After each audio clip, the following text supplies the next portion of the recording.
Folks, Black Star Network is here. Hold no punches! I'm real revolutionary right now. Support this man, Black Media. He makes sure that our stories are told. Thank you for being the voice of Black America, Roland. Stay black. I love y'all. All momentum we have now, we have to keep this going. The video looks phenomenal. See, there's a difference between Black Star Network and Black-owned media and something like CNN. You can't be Black-owned media and be scared. It's time to be smart. Bring your eyeballs home. You dig?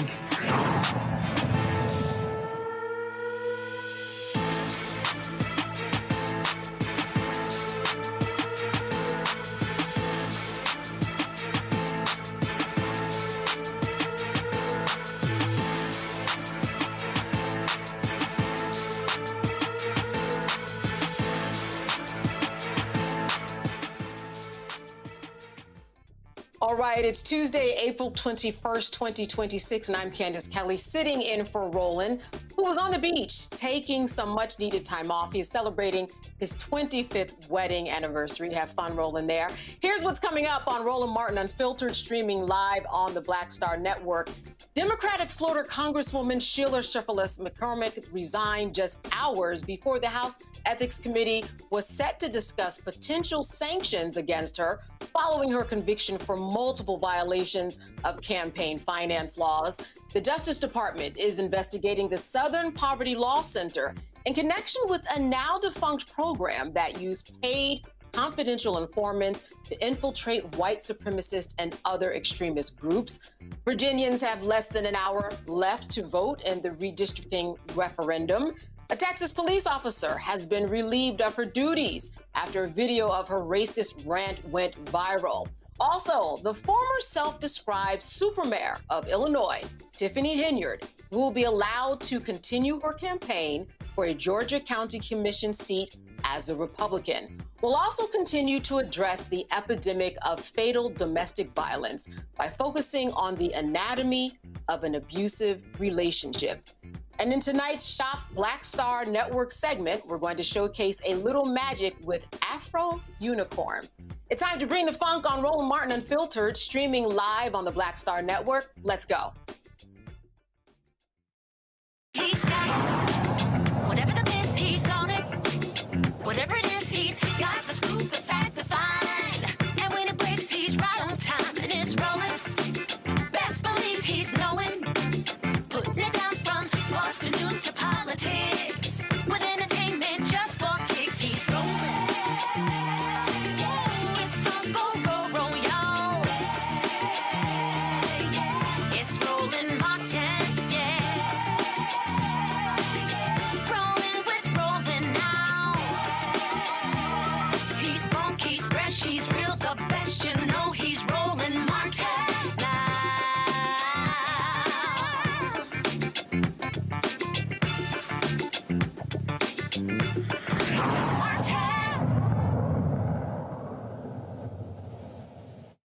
Florida Congresswoman Sheila Cherfilus-McCormick has resigned in the face of corruption charges.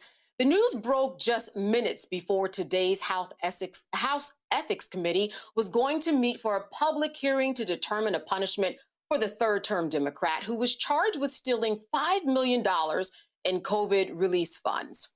She released this statement on social media. "This was not a fair process. The Ethics Committee refused my new attorney's reasonable request for time to prepare my defense. By going forward with this process while criminal indictment is pending, the committee prevented me from defending myself. I will not stand and pretend that this has been anything other than a witch hunt. I simply cannot stand by and allow my due process rights to be trampled on and my good name to be tarnished. Rather than play these political games, I choose to step away so that I can devote my time to fighting for my neighbors in Florida's 20th district. I hereby resign from the 110th Congress effective immediately. But let me say this plainly. We should be very careful about the precedent we are setting. In this country, we do not punish people before due process is complete. We do not allow allegations alone override the will of the people. That is a dangerous path, and one that should concern every American, regardless of party. To my constituents, it has been the honor of my life fighting for you in the U.S. House of Representatives, And thank you for standing with me and fighting alongside me. This fight is far from over.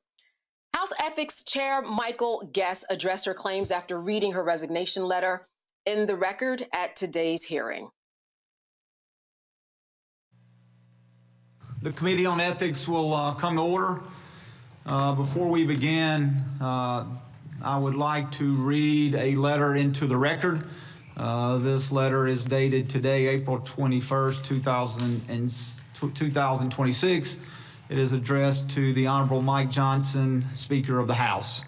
The letter reads, "Dear Mr. Speaker, I hereby resign my office from the 119th Congress as representative from Florida's 20th Congressional District, effective Tuesday, April 21st, 2026, 1:30 p.m. It has been an honor of my lifetime to serve the people of my district, and I remain proud of the work we have accomplished on behalf of our communities.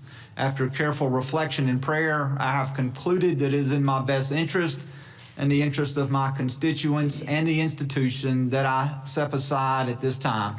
I remain committed to supporting a smooth transition and ensuring a continuity of service for the district. Signed, sincerely, Sheila Cherfilus-McCormick, Member of Congress." In light of Ms. McCormick's resignation earlier today, the Committee on Ethics has now lost jurisdiction in this matter. There will not be a sanctions hearing. I would like to thank the committee staff who are with us today for their 2.5 years of hard work in this matter. I will tell you that the committee has worked diligently to investigate this matter, that this was not a rush to judgment as some would claim, that this was a very deliberate process to gather information into allegations that were extremely serious and extremely complicated. There were multiple witnesses that were spoken to over a 2-year period. There were tens of thousands of documents that were subpoenaed, gathered, and reviewed.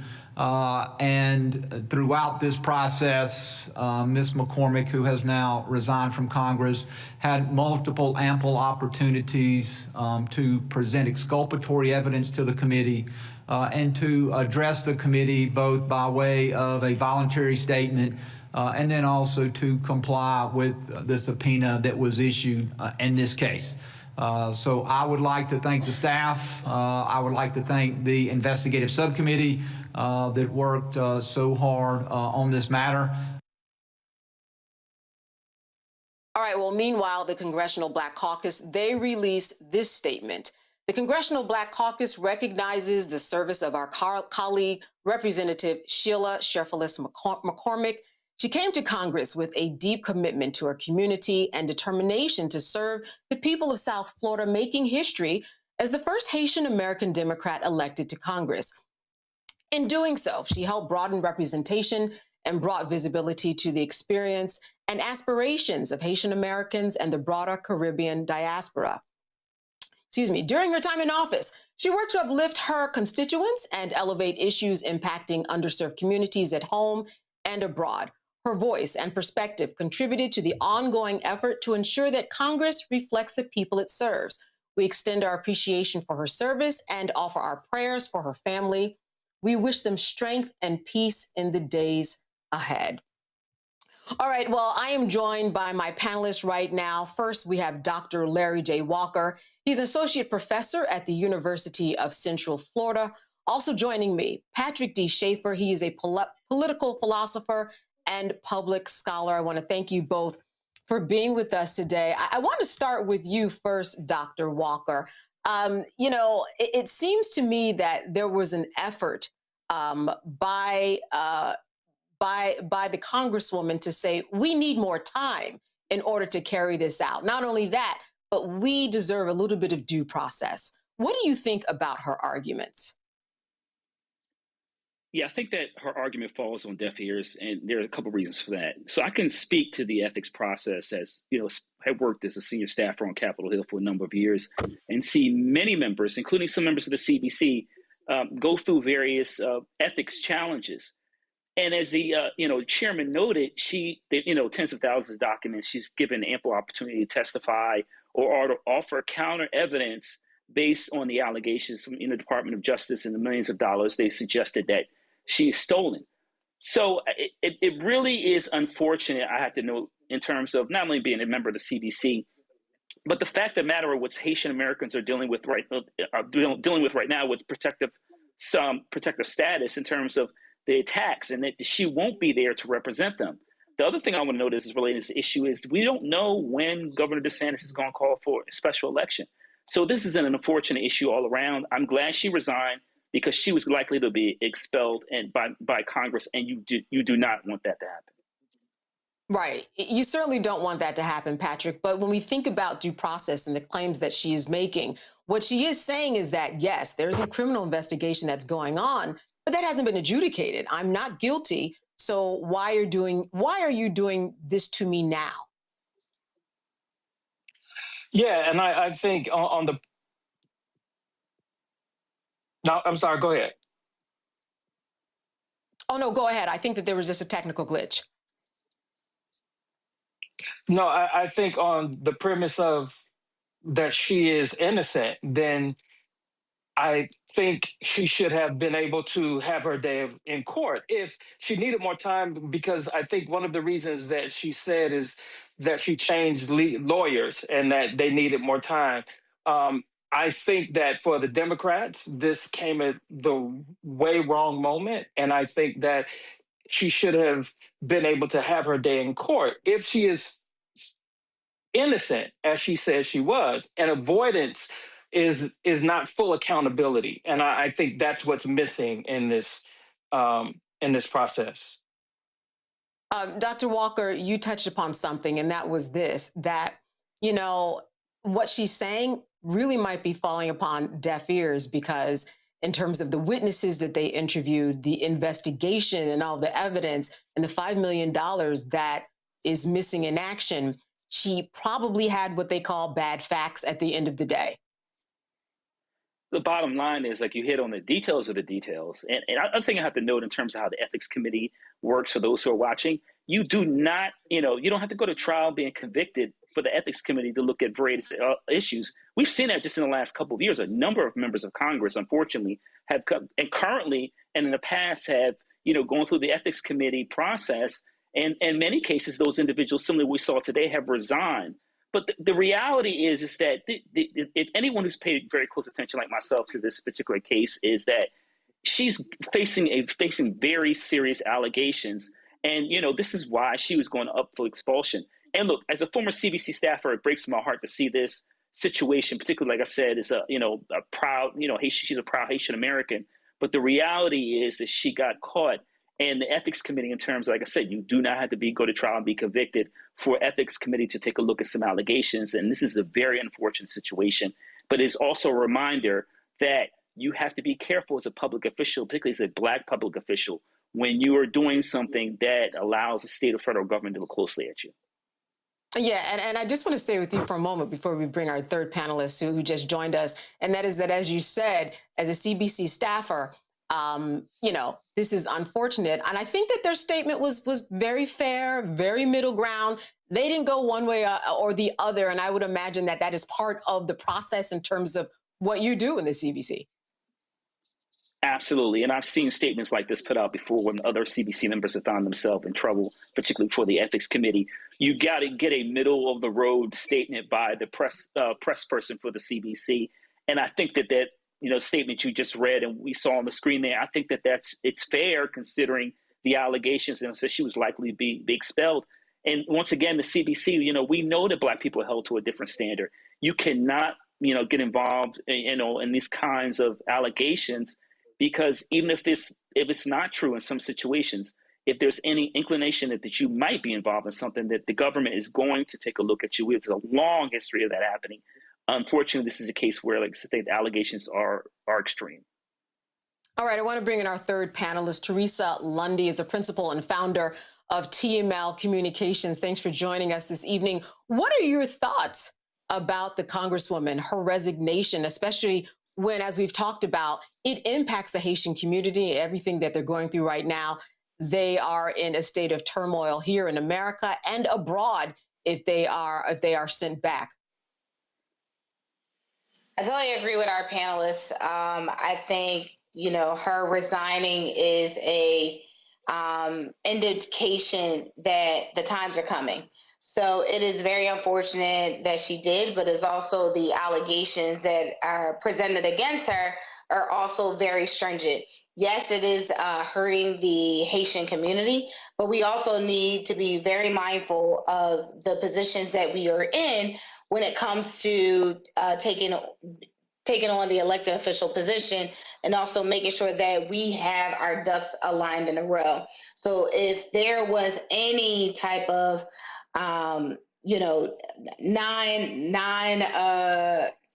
focus on why she wanted to run for the seat, I think it was very apparent to note that, she resigned because of the situation at hand, and hopefully she can get that resigned and may, have an opportunity to come back. But I think the Haitian community will be okay. I think there should be more representation that will step up in that seat. And I think there is a time for them to rally and galvanize around an elected official that won't have so much of an allegation or scandal in the future. So I want to throw this out to the three of you, and I'll start with you, Dr. Walker. Should the ethics proceedings stop, perhaps, when there are federal or criminal investigations that are taking place? Should those positions switch? Because this certainly isn't a good predecessor for what people are thinking her guilt or innocence is when it comes to her Sixth Amendment right to a fair trial. Well, I think it's important to note that, and I think you heard Chairman Guest kind of allude to that. This is the end where she submitted her resignation. She is she's no longer a member of Congress, and that is the investigation is over. And I also should know that he talked about 2.5 years of in terms of this investigation taking place. So it is now the end of the investigation. She is now no longer a public servant, and now just a regular everyday American. And next, obviously, is the criminal trial, and that's going to be challenging. Yeah, okay. So Patrick, I'm going to say this, that we know that when someone goes to court, in the court of public opinion, in the world of social media anyway, it is tough for people to get the right jury selection, the right representation, the right judge who hasn't been in some way affected by what's going on out there. The ethics committee in their process, it just seems to me to be backwards in terms of when one goes to court to have their fair day and trial. Well, the ethics committee has already spoken. They've already been through, 2 years of investigation. As Dr. Walker just said, it just seems backwards to me. And maybe that's just me. There were some comments from people, who are out there. It just seems to me that you are really kind of tarnishing the judicial process that actually really counts.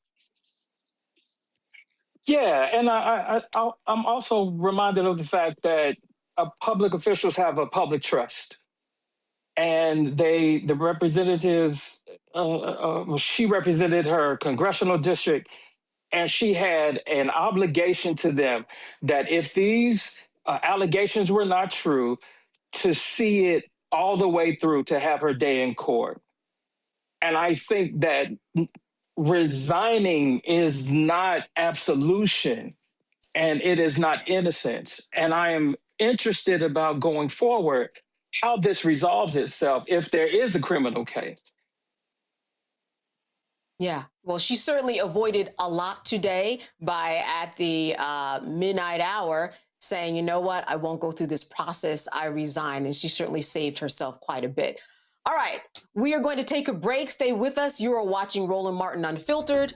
We'll be right back.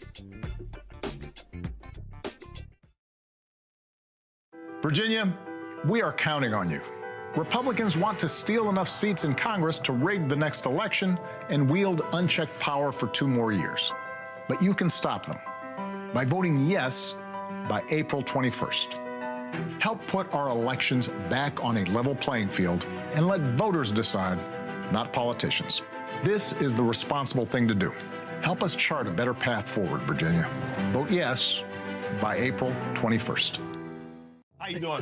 I'm Mark Curry, and you're watching the Black Star Network. That's why I got these glasses on, because that black star is bright.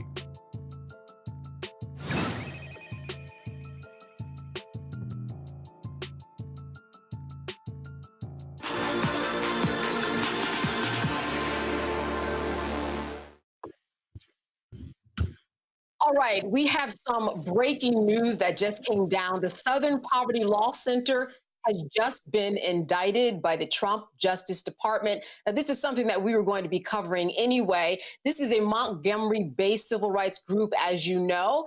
And just to catch you up a little bit in terms of what happened before, in a video message that was posted online, the center CEO, Brian Fair, he's already said that he believed that this was coming. He believed that federal investigators were preparing to take legal action against some of his employees, stemming from their use of paid confidential sources to infiltrate and report on violent white supremacists and other extremist groups.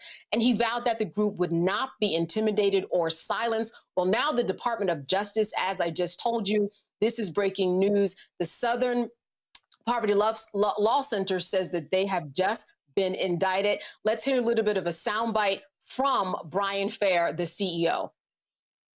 For 55 years, the Southern Poverty Law Center has stood as a beacon of hope, fighting white supremacy and various forms of injustice to create a multiracial democracy where we can all live and thrive. We are therefore unsurprised to be the latest organization targeted by this administration. They have made no secret of who they want to protect and who they want to destroy.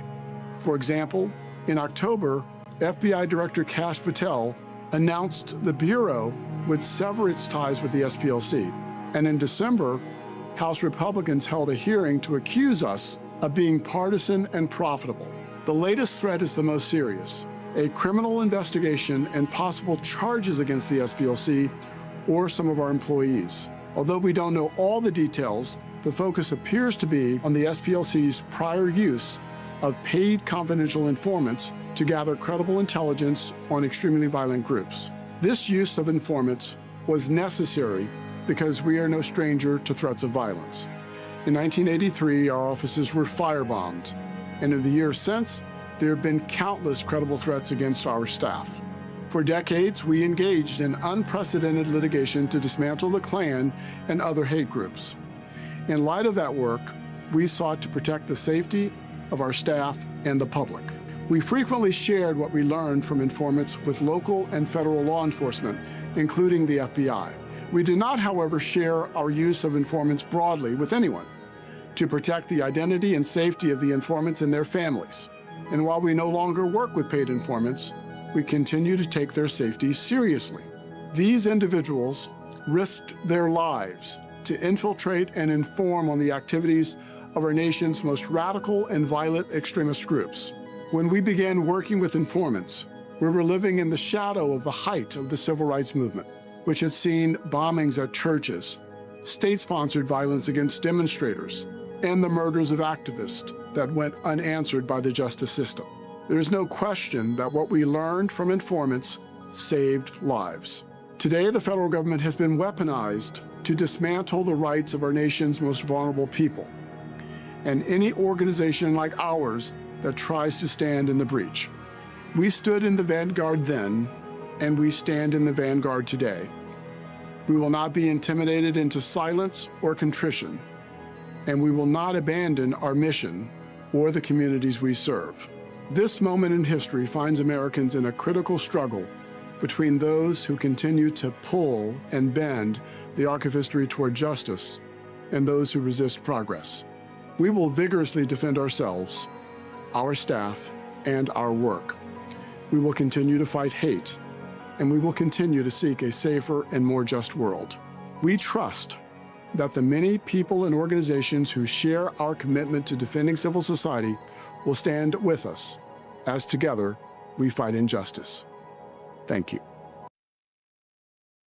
All right, so this was a group that was founded in 1971. It started out and they had many, many lawsuits and represented civil rights groups and civil rights, did advocacy. but they eventually did start to infiltrate and watch Ku Klux Klan chapters and eventually had the Klan Watch Project. And so now here we are. And I think what's interesting is that they have had a long history of working with the Department of Justice, and they had a symbiotic relationship where they would exchange information that they thought was doing good for everybody. I want to start with you, Dr. Walker. What are your thoughts about this indictment when historically the government, the Department of Justice, has actually depended upon this organization to bring them credible information that ultimately would make people safer, especially during the civil rights movement?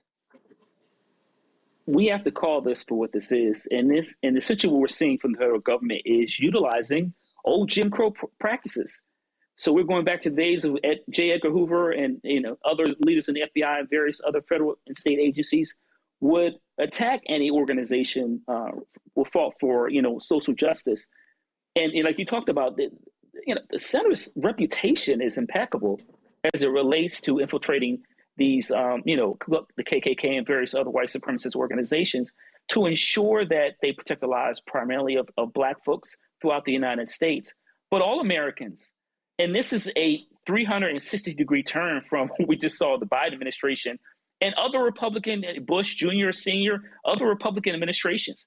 And once again, these are Jim Crow tactics. And Black people have to pay very close attention. I know we're going to talk about what's happening today in Virginia, but we've got to make sure when midterms come out that we vote and that we make sure that folks who are going to fight for racial justice have our back, and that these kind of blatant attacks to dismantle racial justice organizations doesn't happen. Teresa, let me go to you. A really interesting, but not surprising move by the administration, but for a group that has been working so long together. It just seems like it doesn't make sense because you're trying to protect people. But this is something that actually does make sense when you think about what the Trump administration has been doing and how it works.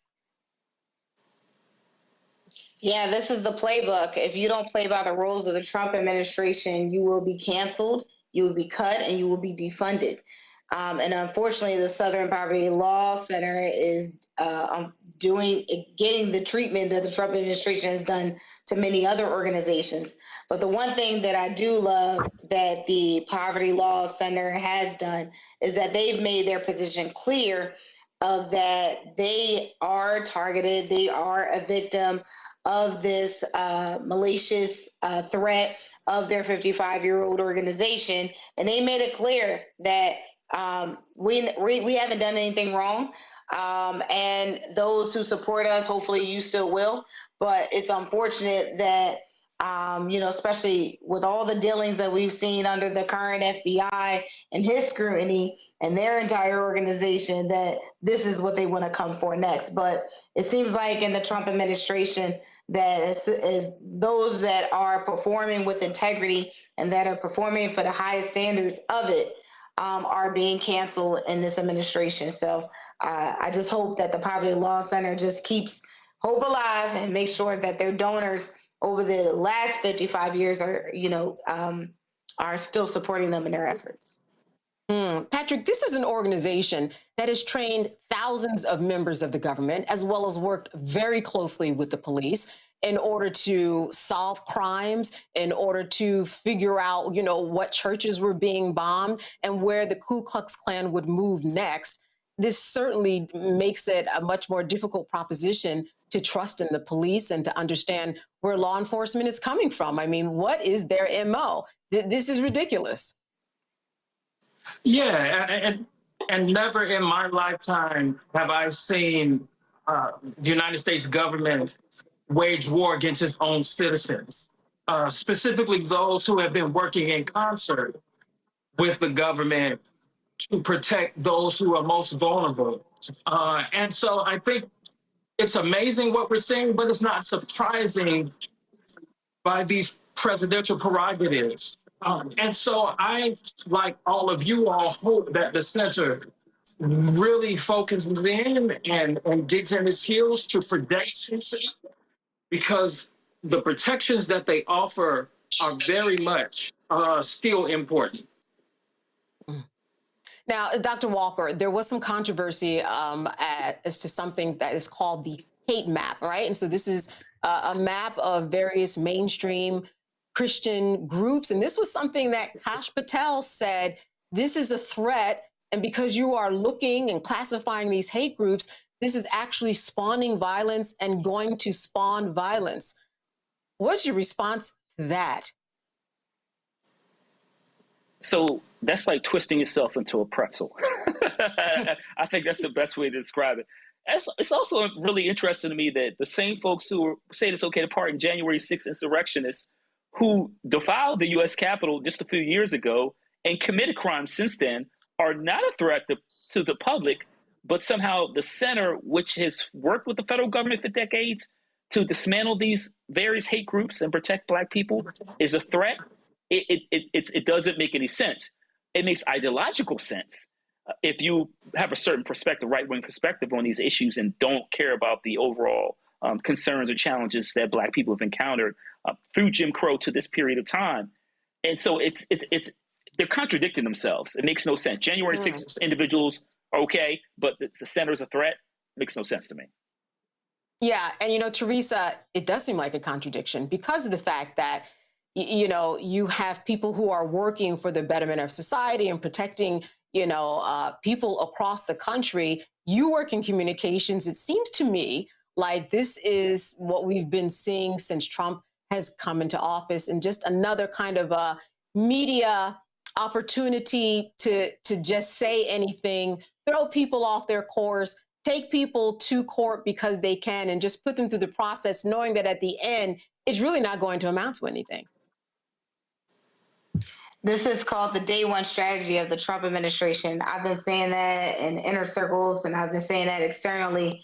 If Trump and his team, I was going to say his minions, but his team members want to get folks off of the yellow brick road, figuring out exactly what they're doing and asking too many questions, what they start doing is attacking institutions, organizations, and individuals that are certainly making their mark and have been making their mark for decades in this country. And it's so unfortunate because, as we point out, Southern Poverty Law Center was established in 1971, and their core mission was to help find the issues and some of the concerns that were happening in our communities because they needed extra support. And so when you cut down those resources and institutions and organizations and individuals who are not only just raising their voices loudly, but also proudly to those efforts that are helping those in communities and neighborhoods,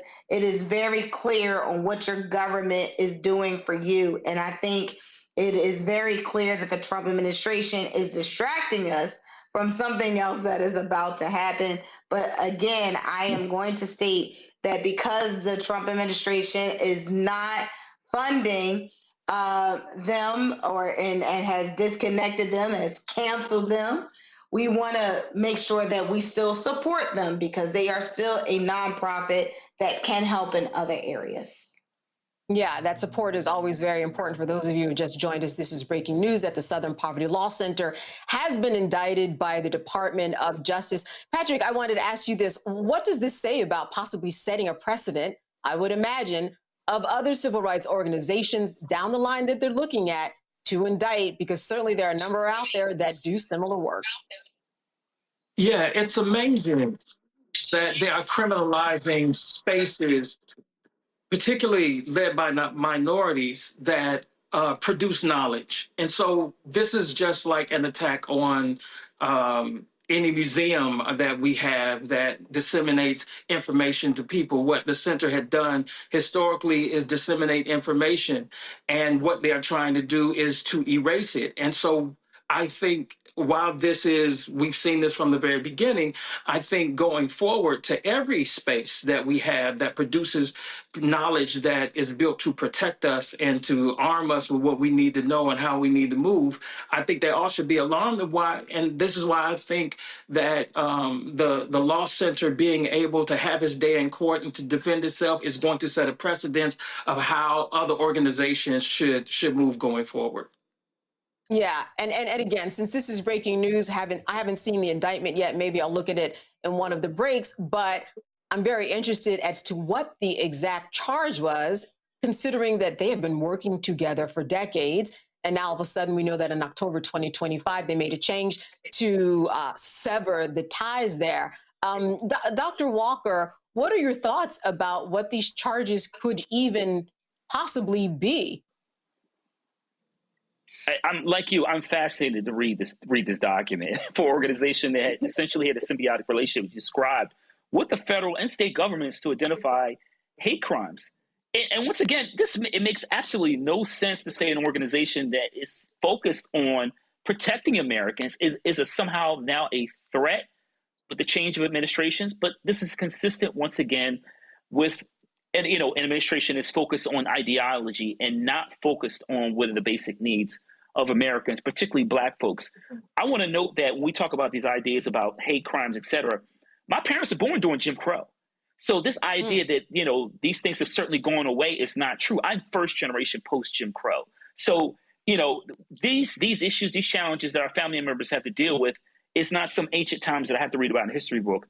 I was just texting with my mother today. So this is real time in terms of Black folks, in terms of the issues, the challenges we've dealt with being in this country and fighting for racial justice. So as we know, Teresa, this was breaking news. Brian Fair, we already heard a soundbite. That was already prepared before we even started this show and the breaking news came out. So just like Trump, interestingly enough, and of course, they were ahead of the game too. They've been waiting for this, and I just don't think that they're surprised. So obviously a good media move on their end too to get ahead of this. And quite frankly, he didn't seem that fazed. And it's something that they have been facing for a number of years, right? Because people do not want organizations like this to exist. And especially now in 2026, somehow we are in some dysfunctional time where people can say what they want at any time about any organization, especially even when they are trying to protect people. It's interesting. They gather, and again, I'm not an attorney. I'm not sure if anybody here has their legal degree, but it's like, they gather evidence on extremely violent groups, and we know that Trump has a past of having relationships with these violent groups. Those, when we talk about January 6th, those who have been a part of those, quote, violent groups, when they have insurrected our country in some way, shape, or form and have infiltrated ICE as full-time jobs getting paid six figures. And so, unfortunately, for some of us, it's just not surprising. It's another attack on what's happening in our government under this administration. And I think most of us are just waiting for the what's next. And it's unfortunate that with this administration, we can't even focus on the issue at hand because we're always now looking at the rollout. What's the response? Now we got to go to some of the social media posts to get a response because it's not on the official White House press comments, or they're not letting certain reporters inside of these rooms. But this has been an ongoing effort from the administration to, as much as they say they want transparency and they, want the realization of the facts and what they're doing in the administration to get out, and they don't want fake news to be a part of it. They are the convener of most of these altercations that are happening that is affecting everyday folks. And I think people are just kind of getting, I know me personally, I can't say with everybody, but the conversations I'm having with some of my colleagues and friends are that we are just drained of what's coming out of this administration because we're not sure if it's fact, fiction, and then following up, trying to find additional sources to make sure it's corroborated before we even talk about the issues at hand that is what's coming from this administration. So it's, like I said before, it's just unfortunate. And I think it is a tall tale of the continuous actions that will be forthcoming as that we just have to deal with until the House and the Senate does something.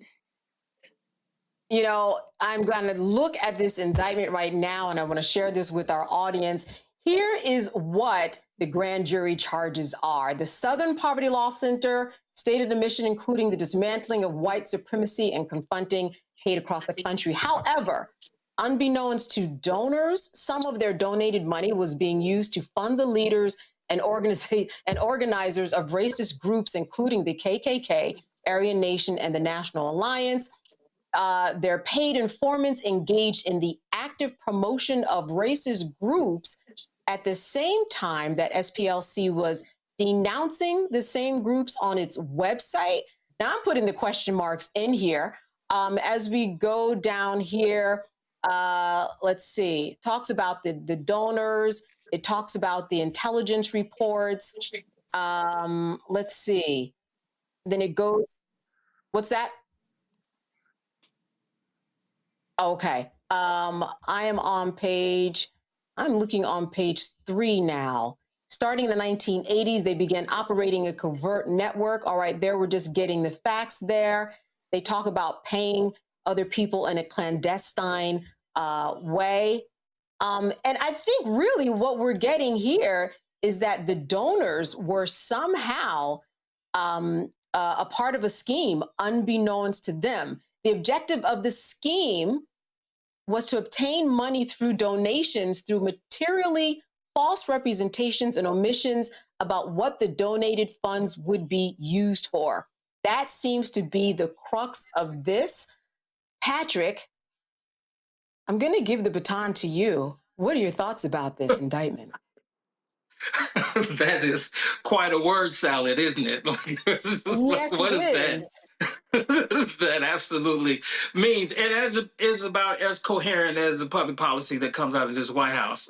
Their ability to make up narratives and to spin some stories that really support their own political ideology is absolutely amazing. And if this is what they are being charged with, then I fully expect them to have their day in court and be vindicated, because that absolutely makes absolutely no sense for them to raise donations so the donors can work against what the organization is for. That is absolutely ridiculous.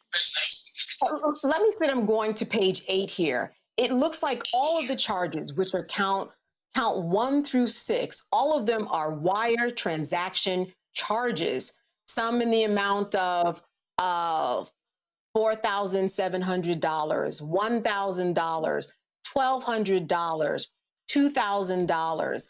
Then they've got counts 7 through 10, false statements to a federally insured bank. So what they're really saying is that the purpose of opening these bank accounts was for some type of fictitious and false transaction. And so on page 8 of this indictment, if you are looking this up right now, this is where we have those first counts, and it all has to do with money. Dr. Walker, what's your immediate feedback when you hear about this? It sounds like they're trying to get them things like wire fraud and other accusations. Listen, I'm not, and I know you're an attorney, I do not have a JD, but I have read many legal documents and, other scholarly works in my day. And I got to tell you, my colleague hit it right on the nose. This is, the writing is terrible, first of all. Can I just say that as an academic? The writing is terrible. It makes no sense. The other thing is, once again, I make the point, this is about ideology. And when you're often center everything in ideology, anything else that makes sense doesn't. And you're singly focused on going after an entity or individual or individuals, and in this case, the center. And they've created this embarrassing document. Doesn't sound like a first-year law student would have written, in my opinion. Teresa, as I look at this, remind the audience that we are upon some breaking news here with this indictment that we just got, the Department of Justice against the SPLC, mostly wire fraud and bank fraud. All of this has to do with money. All of this has to do with wire transactions, which, as we know, once you cross state lines federally, now you're in federal jurisdiction. And so they are getting oversight and authority over this. What are your thoughts? I'm now more intrigued than ever to hear what the Poverty Law Center will be saying on the stand, and also having their accountants readily available to dispute or either give a response to some of these transactions. I don't play when it comes to money. So if there's some issues, but sometimes, you know, what I've read in some of these other Trump indictments, you know, they've never given the organization an opportunity to respond. So that's usually always the step one is, hey, can you explain these charges? And then comes the, you know, there's the charges that aren't explained. Here comes the indictment. So according to the video, it doesn't seem like they were even given that judicial process review.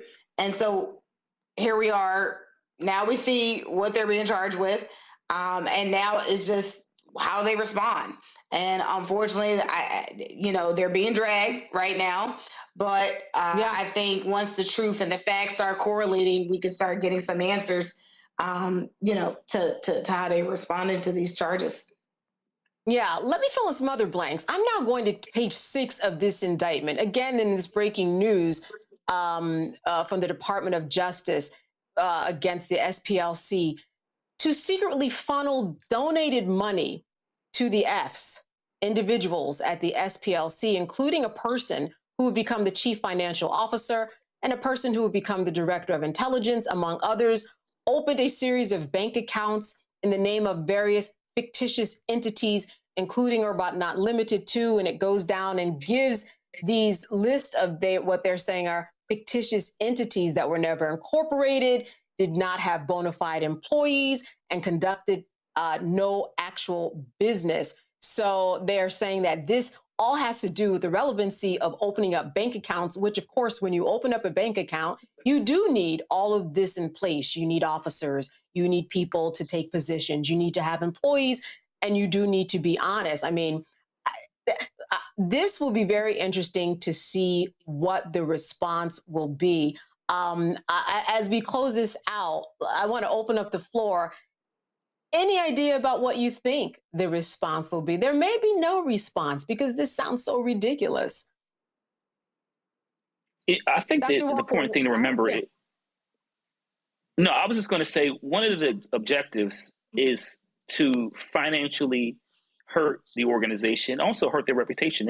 They have a sparkling reputation for decades. Right. But in addition, this is an effort to financially defund them. That's the word, I'll use a word they like to use. And so that is essentially what they're attempting to do, is to harm them financially with donors and attorneys' fees, et cetera, so that possibly the organization has to go under. Yeah. And like you said, sometimes people put others and organizations through the process, and that actually is the punishment in and of itself. They know that it's not going to amount to anything, but you have to fend for your reputation. You have to pay for an attorney. You may come out with your reputation on the other side soiled, which, you know, we might be dealing with a defamation lawsuit from the Southern Poverty Law Center. So, you know, we have to see what's to come, but I think that the doors are open because this seems way more than just a stretch. But what happens again is that you get a grand jury to actually agree with what you're saying and close proceedings. Somehow they got enough people to say, you know what, this is legitimate. Let's go on. I think that in the future, we're going to see whether or not a judge thinks that this has even the viability to proceed, or whether or not it is just a waste of the court resources and will actually dismiss the case. All right. Well, all of that to come. And if we have any other breaking news, certainly we're going to keep you up on this. Maybe there will be a response by the end of the evening. All right. You have been watching Roland Martin Unfiltered on the Black Star Network. Stay with us. We are going to be back after a break. With medicine and science under attack, I want to keep you and your family informed and healthy. I'm Dr. Ebony Hilton, and I knew at the age of 8 that I wanted to be a doctor. So I studied hard and became the first African-American female anesthesiologist hired at the Medical University of South Carolina since its opening in 1824. And I always say I was made into a doctor, but I was born to be a mom. And as a new mom, wife, sister, daughter, and friend, I understand how frightening a medical crisis can be. I care for individuals on some of the worst days of their lives, and it's my mission to provide you with a safe space to gain clarity on issues affecting your mind, body, and soul. I recognize that there are health disparities, particularly as it pertains to race, and I want to help bridge the gap between you and your healthcare providers. Join me every Thursday for Second Opinion on the Black Star Star Network, where each week I'll invite experts from various medical fields to share the latest health news. We'll discuss topics such as the vaccine debate, mental and sexual health, medical bias, infertility, menopause, andropause, nutrition, and aging. Together with my medical colleagues, we aim to provide you with a second opinion. Don't miss it, Thursdays only on the Black Star Network.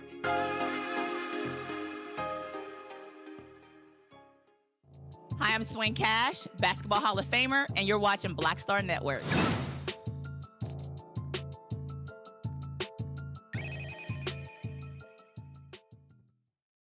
All right, just a reminder, if you live in Virginia, you have less than 30 minutes to cast your vote to decide whether to temporarily empower the Democratic-led legislature to redraw congressional and legislative districts ahead of the 2026 midterm election. Virginia's 11 congressional districts are updated every 10 years by the Virginia Redistricting Commission. The last redistricting occurred in 2021, and the next one will be in 2031. If the amendment passes, Virginia will have 10 congressional districts. All right, moving on to other news. I'm sure a lot of you saw this one. A Houston police officer has been relieved of her duties over a video posted to social media of her going on a racist rant. Now, authorities say that they believe the person in the video is Houston police officer Ashley Gonzalez. While she's still technically an employee, she's actually been relieved of her duty. And according to the Houston Police Department officials, Gonzalez turned in her badge and gun and will be checked on to make sure she's at her house every day. She's not allowed to perform any police duties. In the video, Gonzalez appears to refer to an incident that occurred while she was off duty. Let's take a look. The amount of times that I will always and forever say that I fucking hate niggers. Oh my God, I fucking hate chimps. Like, I hate y'all. Like, I don't fucking, oh, we were slaves this entire, I don't give a fuck, nigga. Like, for a fucking reason, you guys were fucking slaves. You guys don't know anything better than to fucking steal. Like, oh my fucking God, nigga. Like, I was literally eating fucking food with my friend. He had his, oh my God, like, I don't know, por Dios, por gracias de fucking Dios, I had my fucking wallet next to me, like my whole purse, and those fucking, like, that little fucking small ass chimp decided not to fucking steal my fucking wallet, nigga. Oh my God, nigga, I would have grabbed my heel and like whooped the fuck out of that nigga's ass. But like, whatever, right? Some other but no homo or nothing. Y'all don't know how good it felt to say like out loud, like goddamn, nigga, like oh my God, I felt like I was back in the Marine Corps, nigga. Like I kid you not, I don't know what the fuck came over me. I grabbed that nigga by the neck and I was like, come here, you fucking nigger. And oh my God, like I felt like the world just stopped. Like it was just peace. Like I don't know. And then he was just like even I in my head I was like, damn bitch, te pasaste, because I called him a fucking nigger, dog. Like imagine.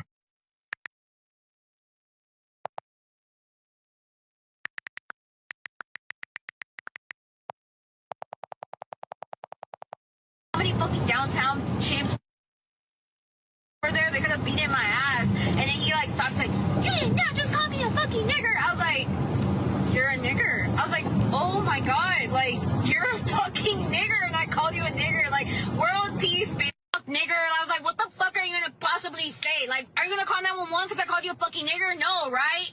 Oh my God, nigger. I don't know, this shit didn't record, but it was like, I'm kind of glad it didn't record because it was like me expressing how much I fucking hated black people after this. Like, dog, like, let me get a fucking black person on a 911 call tomorrow, especially. Bitch, you're going to fucking jail. I don't give a fuck. You're getting treated like bunch of fucking shit because...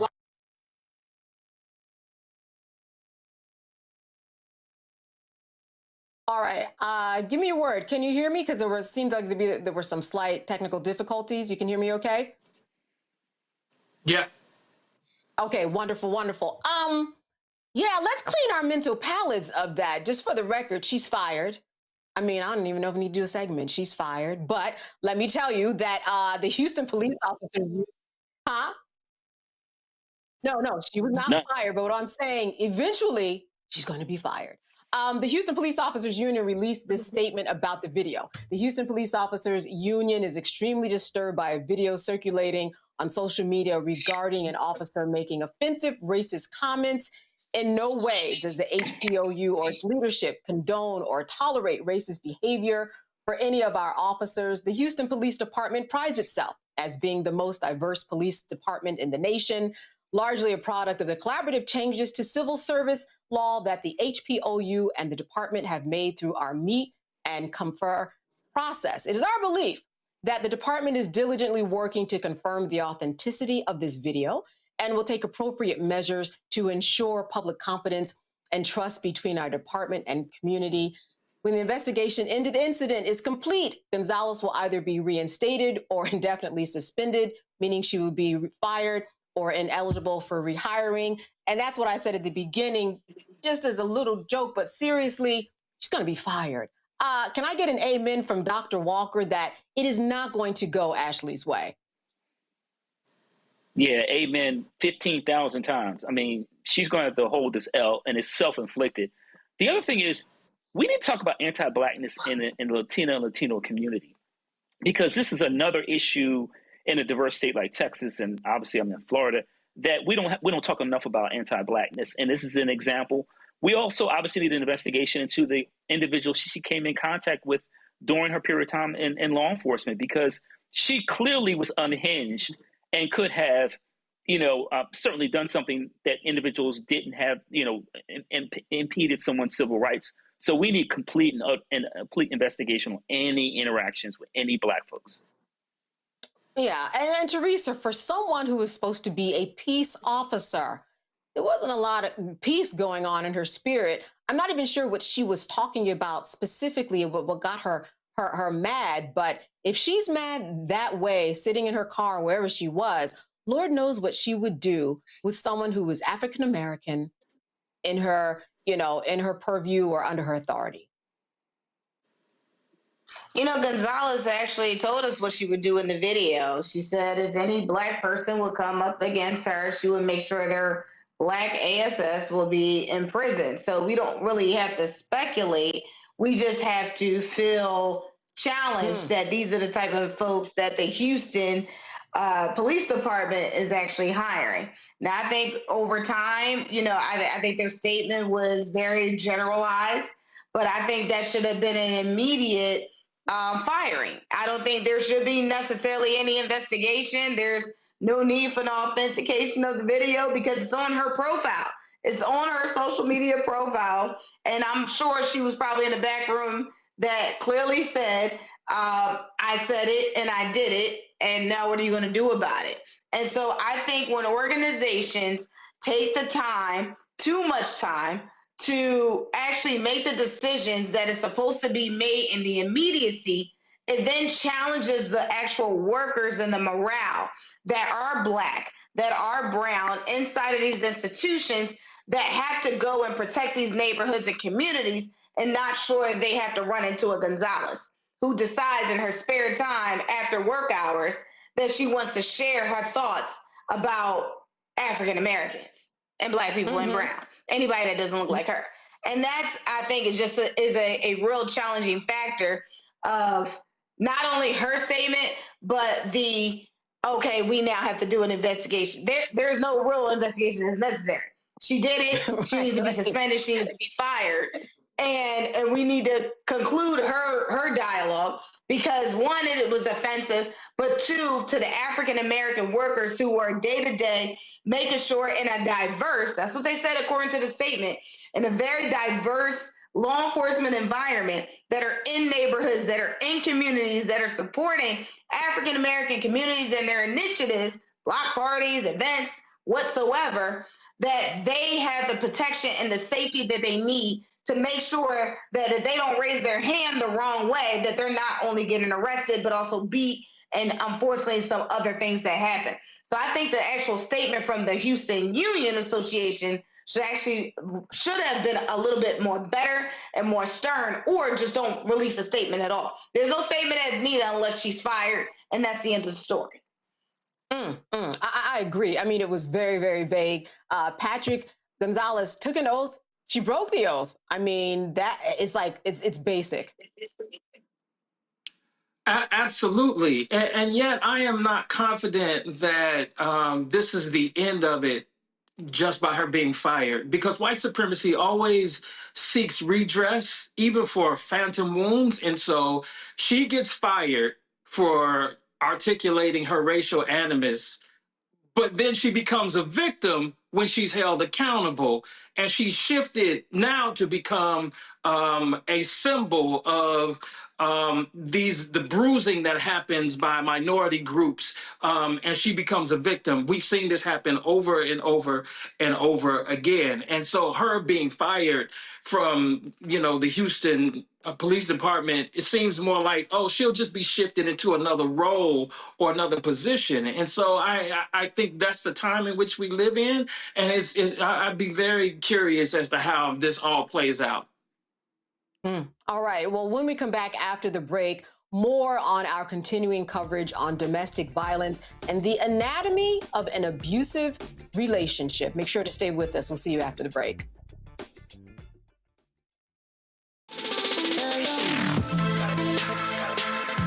Hey, y'all. Welcome to The Other Side of Change, only on the Black Star Network and hosted by myself, Bria Baker, and my good sis, Jamira Burley.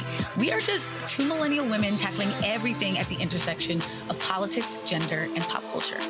And we don't just settle for commentary. This is about solution-driven dialogue to get us to the world as it could be and not just as it is. Watch us on the Black Star Network, so tune in to The Other Side of Change.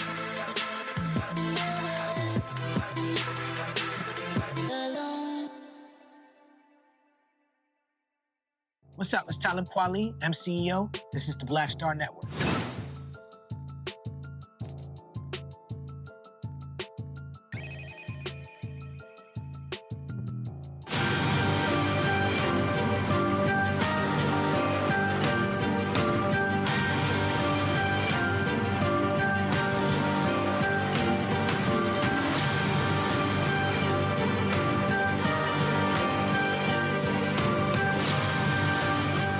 Seen too many Black women killed at the hands of a man who claimed to have loved them. We're talking about sons, boyfriends, husbands who have cut short the lives of mothers, sisters, wives, girlfriends, aunts, and grandmothers. Some have made headlines, but others have gone without the spotlight.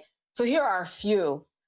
Cerny in Fairfax, Tynice Friday, Felicia Barnes, Mary Major, Nancy Meteor Bowen, Precious Johnson, Barbara Deere, Danielle Graves, Tammy McCullum, Monica Scott, Ashanit Allen, Ashley Robinson, Trinell Collins, Devonta Curtis, and Tamika Kamwani. Now, in tonight's segment of Confronting the Epidemic of Fatal Domestic Violence, we're going to look at the anatomy of an abusive relationship. Do you know the signs? And do you know how to remove yourself safely from a potentially dangerous situation? Well, joining us now are Maisha Coulter, the CEO of Aid to Victims of Domestic Abuse, and Bishop Janine Hyman, a psychologist. And I want to start with Bishop Hyman because you sent a viewer comment about Roland's coverage of this important topic. I want to first read you some of it and let our viewers know what you sent. Hi, Roland Martin. I watched your unfiltered episode with my sister, Dr. Monique Swift, president of the American Association of Black Psychologists, on mental health and male violence against Black women. I'm appalled that so many of our sisters still refuse to call this what it is, a mental health crisis. I write as a 64-year-old Black woman, psychologist, academician, bishop, and church leader of 45 years, who has watched this crisis mature and deepen across my entire career as my people slowly assimilate and lose our identity. This is also personal. In the last few years, my god sister was murdered by her son right here in my city. A woman pastor, a friend of mine, was murdered in front of her own church by her brother. Both men had mental illness. Both cases went quiet. These deaths are still fresh, but nobody is talking about them. The data confirms what we already feel in our bones. We have the receipts to prove your point. This is a mental health and identity crisis. Now, nearly 20 people are physically abused every minute. More than 10 million people are abused a year. 1 out of 4 women and 1 out of 7 men experience domestic violence. 10 million children are witnesses to some form of domestic violence. So we are going to be talking about this right now with our guests. I want to start with you, Janine. And I just want your thoughts about your personal experiences and what you've seen across the board and how you see that in relationship to what we've seen in the headlines and what seemed very common to you in terms of what you've seen over the years, the cycle is just repeating itself. Yeah, what I've seen, and thank you for having me, but in these 40-some years of just doing ministry and mental health, and even my own lived experiences, I've watched the numbers about violence just keep inching up and inching up, and even the stats from 2023 until now, it's a pervasive problem that is indicative of what's been kind of underneath. By the time we get to this, the chicken has come home to roost, and we have not dealt with either as a church or community, sometimes even in the academy, the underlying issues that are almost inherent to people who have been oppressed for 400 and some years. And so we keep watching it inch up. The women, the demographic of women who experience the most violence and the most abuse is a Black woman. And it is almost like our plight, our voice, our influence, our contributions are erased and replaced. And the more we continue to do this and keep silent and keep the mental health taboo, the more we're going to see this continue to escalate. And the more we assimilate into the dominant culture. There's some things we're seeing now that we didn't used to see. Our people do. And the more we assimilate and lose who we are, the more we look at and model power after the dominant culture of less melanated people, we're going to see this continue to increase and increase and increase. And with social media, the violence is not just with the gun. The violence begins with the mental stuff. The violence begins with these negative tropes and these negative stereotypes about women. The violence begins in the pulpit with doctrine that keeps women at the bottom of a hierarchy. It begins with gaslighting. It begins with psychological abuse and misogyny. It begins in those places. And the more we keep quiet, because we are trying to protect Black men from the system, the more it continues to just mature and fester. And as you mentioned, and we've been talking about this throughout the week, the misogyny, the patriarchy, the culture feeds into all of this madness. It can be triggering. It builds a different type of person that, as you said, that we have not seen and is not indicative of our culture, right? You have up close and personal witnessed domestic violence, experienced it, and I'm sure as a bishop, heard from women and even sometimes men who have gone through this. What do you hear in terms of your firsthand experience? What are people telling you in terms of where the mental illness might fit in, or are there other things you're seeing? Really, we're just starting to talk about it.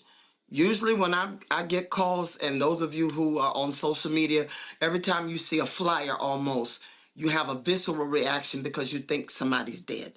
But when I get the calls, it is people are devastated. And then they try to kind of use our faith, to kind of hyper-spiritualize it.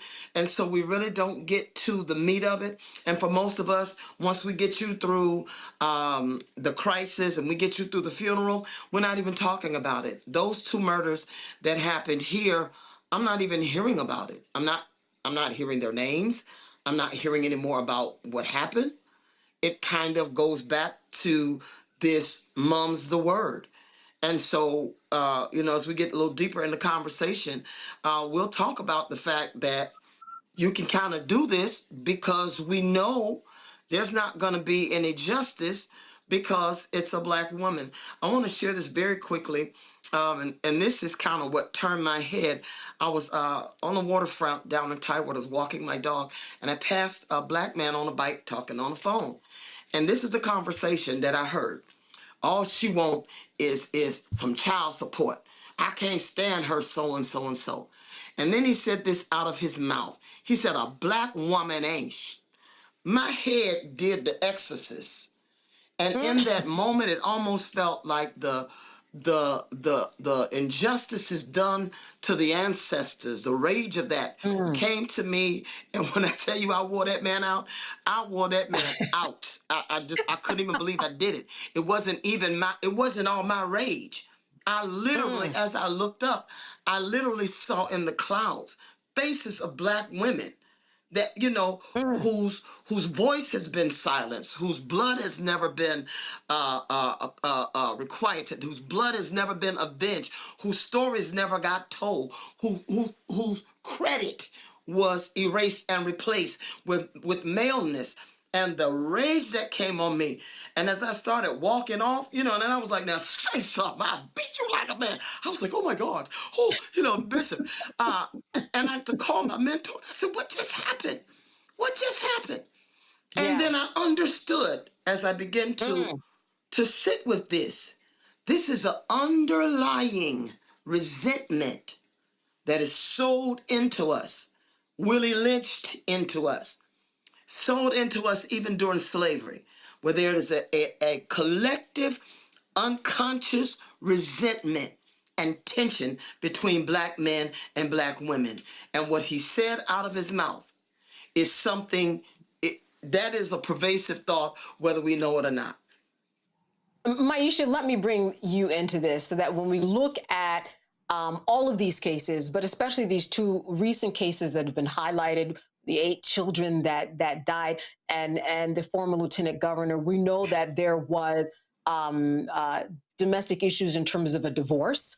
And we know that there were issues in terms of just their relationship. They were separating. And I wonder, is there anything that tells us about the pattern of domestic violence escalation? If we look at those 2 particular cases, anything that we can take away from them, because they did have some commonalities.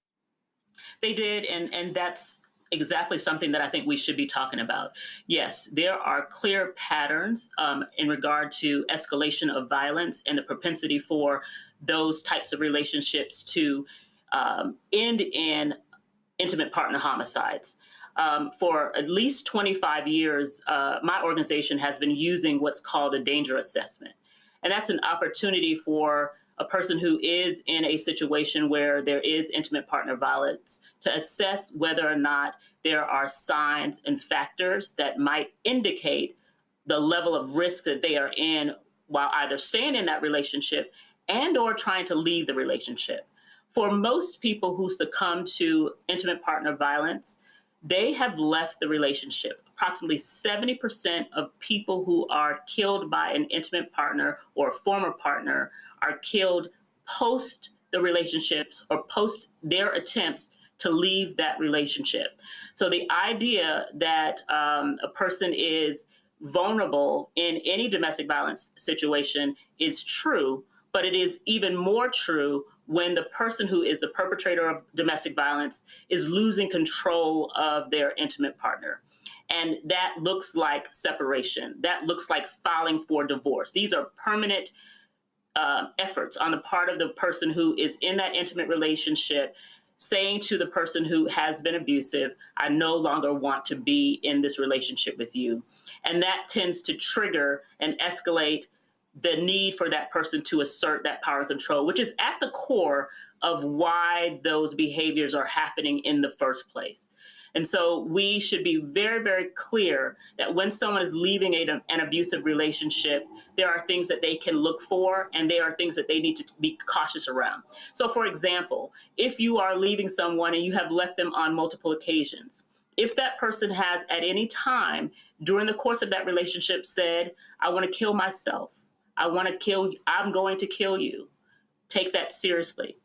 If that person has lost their job, if they have access to weapons, because most intimate partner violence homicides are done with the use of a handgun or some type of gun. Besides guns, strangulation. So if you have been strangled or choked while in an intimate relationship, if that's happened, and we're talking about an accumulation of these things.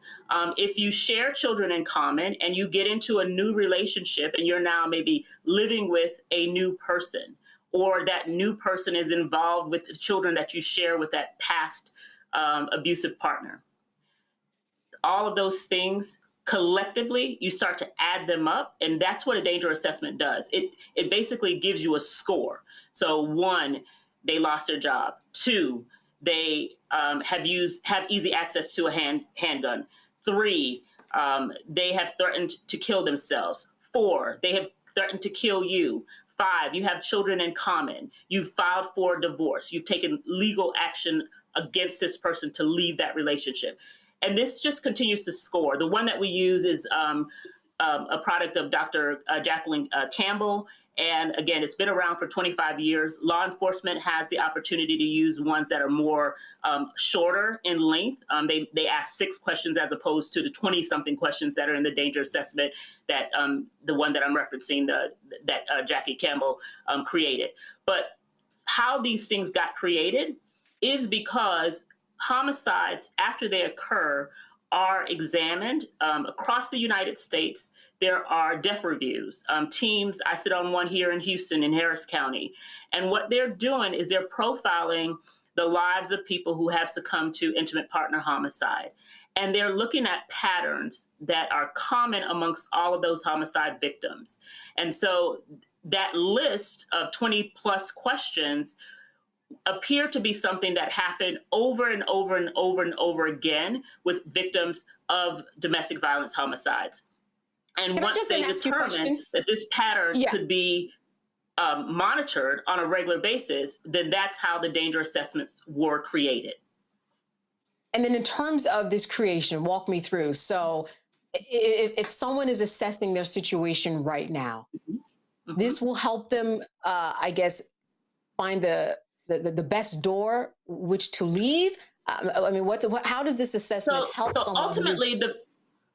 Ultimately, the danger assessment is an opportunity for them to safety plan. And safety plans are, let me look at my particular situation and my particular circumstances, my resources, and see what are those and how can I help to keep myself safe, to keep my children safe while I leave this relationship. For some people, that may look like leaving in a very covert, quiet manner, going into hiding almost. And then for others, that might mean sounding the alarm, going and getting a civil protective order, letting everybody know that the domestic violence has occurred, because domestic violence thrives in 2 things: fear, secrecy, and, well, I should say 3 things, and shame.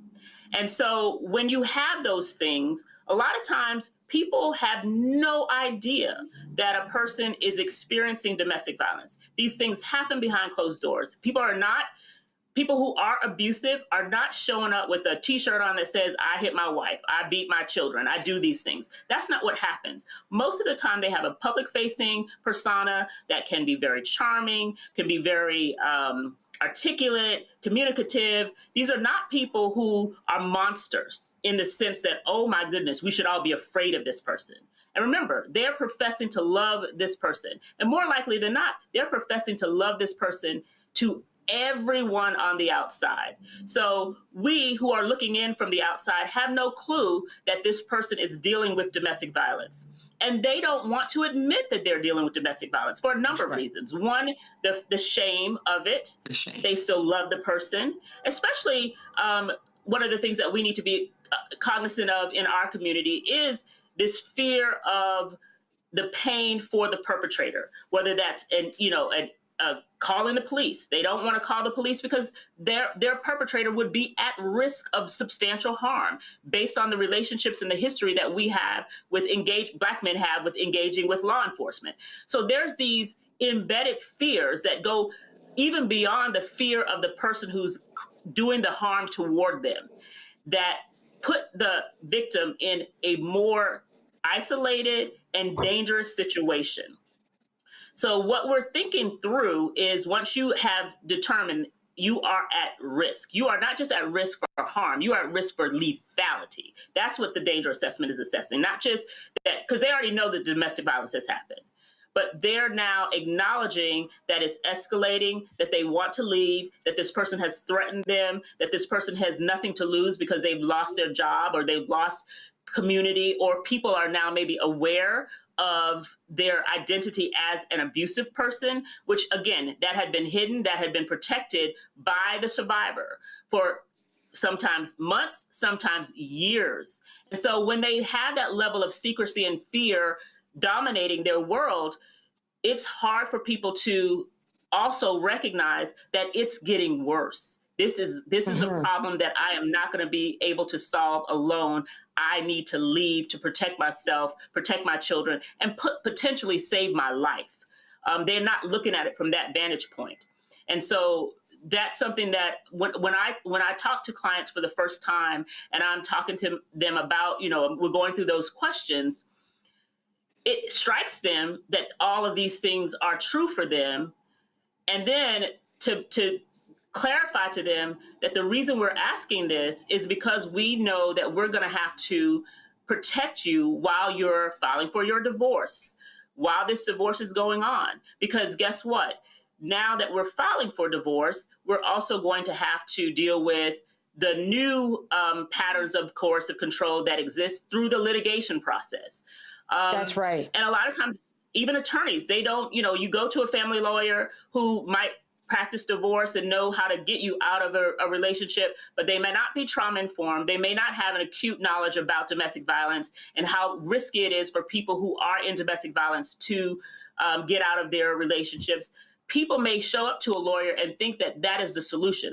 I'm getting a divorce. Obviously, things are going to end. When you're trauma informed and educated about domestic violence, you understand that no, things are probably going to ratchet up. We encourage people not to live in the house with the person who they're getting a divorce from. When we are notifying someone of a divorce, more times than not, and this is jurisdictions all out the country, you have to be served with papers.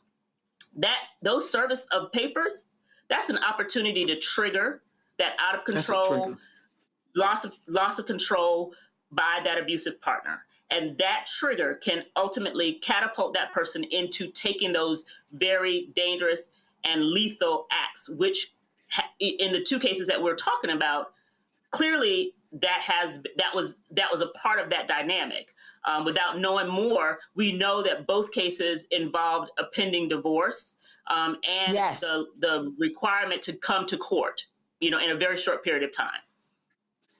Yes, absolutely. Bishop, I wanted to bring you in here because I heard you saying, yes, that is a trigger. Is it something that you think with this conversation now that you're going to see more people come to you for advice? And if so, does the church have the resources these days? Because as you mentioned, many times people do not want to go to anything that has to do with religion because of the way that religion puts women down on the bottom of the ladder. There's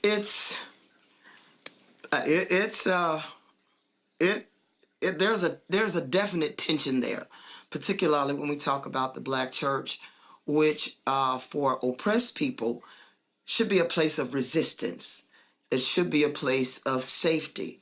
Inherent in most of our religion, particularly the Abrahamic religions, the abuse of women is sometimes even encouraged. I've heard stories from some of our brethren preachers that said they were groomed to do what they do to women, and the kind of women you should do this to, and don't do this to any woman who has more to lose than you, and payoffs for the sexual traumas and all kinds of things. And then, of course, again, we are looking at a patriarchal kind of religion that subjugates women. And so you pour this subjugation of women and this hierarchical scale that we have. You know, there's God, and if you're Christian, then there's Jesus, and then after Jesus, there's the man, and then after that, there's the woman, and then let's put the rest of it, then there's the black man, and under that is the black woman. And so many times, it's kind of taboo. We don't talk about it. And what we do, I heard our dear sister just say many times, and this is Western culture, when a woman blows the whistle, then the perpetrator is treated like the victim. And then it's all the venom and the vitriol against the victim. And so a lot of times I've dealt with it. A lot of times the women are still protecting. They have to protect their economics. They have children. They have to protect the economics, you know, for the family. They have to protect that man's image. They have to protect that man from the system. And then they have to protect themselves from the public shame that she talked about so beautifully. And so a lot of it is just kind of glossed over, not mentioned at all. And many times we do not have the resources because we are still telling people you don't need nothing but Jesus. And we take the same gospel that has been used to oppress us to try to liberate us. You cannot use the tools, the same tools that were used to oppress us. You cannot use the same diagnostic measures because the pathology of the oppressed is not the same pathology of the oppressor. And so we're going to have to begin to have more conversations like this. And I applaud you. I applaud Roland for his efforts to do this because we have got to kind of now move beyond the taboo nature and begin to heal ourselves. We're going to have to do this ourselves.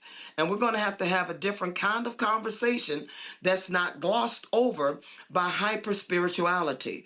We're going to have to look at, as clinicians, as researchers, what kind of things can we do to develop and further develop our own tools to handle the kind of pathology that comes from generational trauma, generational stress, and systemic racism. We're going to have or go back to some of our black writers and our black authors and some of our ancestral voices and return to black values where the feminine or the divine feminine has always had placement. And so we've got a lot of work to do, but we've got the people to do it. We're going to have to take care and going to have to bring healing and reformation and transformation to ourselves. Our faith cannot be used as a tool to escape the ugliness of our collective pathology. Our faith now must be used as a tool of resistance. Maisha, let me ask you this, and thank you, Bishop, for those words. Can you walk me through this hypothetical? You know, you're out in public, your husband, your boyfriend always berates you out in public, might even grab you by the shoulders. Now, we know that that is power and control, and that might be small, but that's the beginning of things that can get out of hand. But in that situation, what does one do, a female, to intercede and stop it and correct it? What are the tools at that level? Because I see that level quite a bit where the woman doesn't even think I'm being abused because it's not the physical. We know about the power and control will. For those of you who are out there, it's put out by Duluth, Minnesota. But there are different ways that one can control somebody. But in that situation right there, what can she do to change the tide? Well, first and foremost, recognize that if that is happening, it's unacceptable behavior. And I will tell you, no one starts out hitting people in the face, punching them punching someone. It is subtle.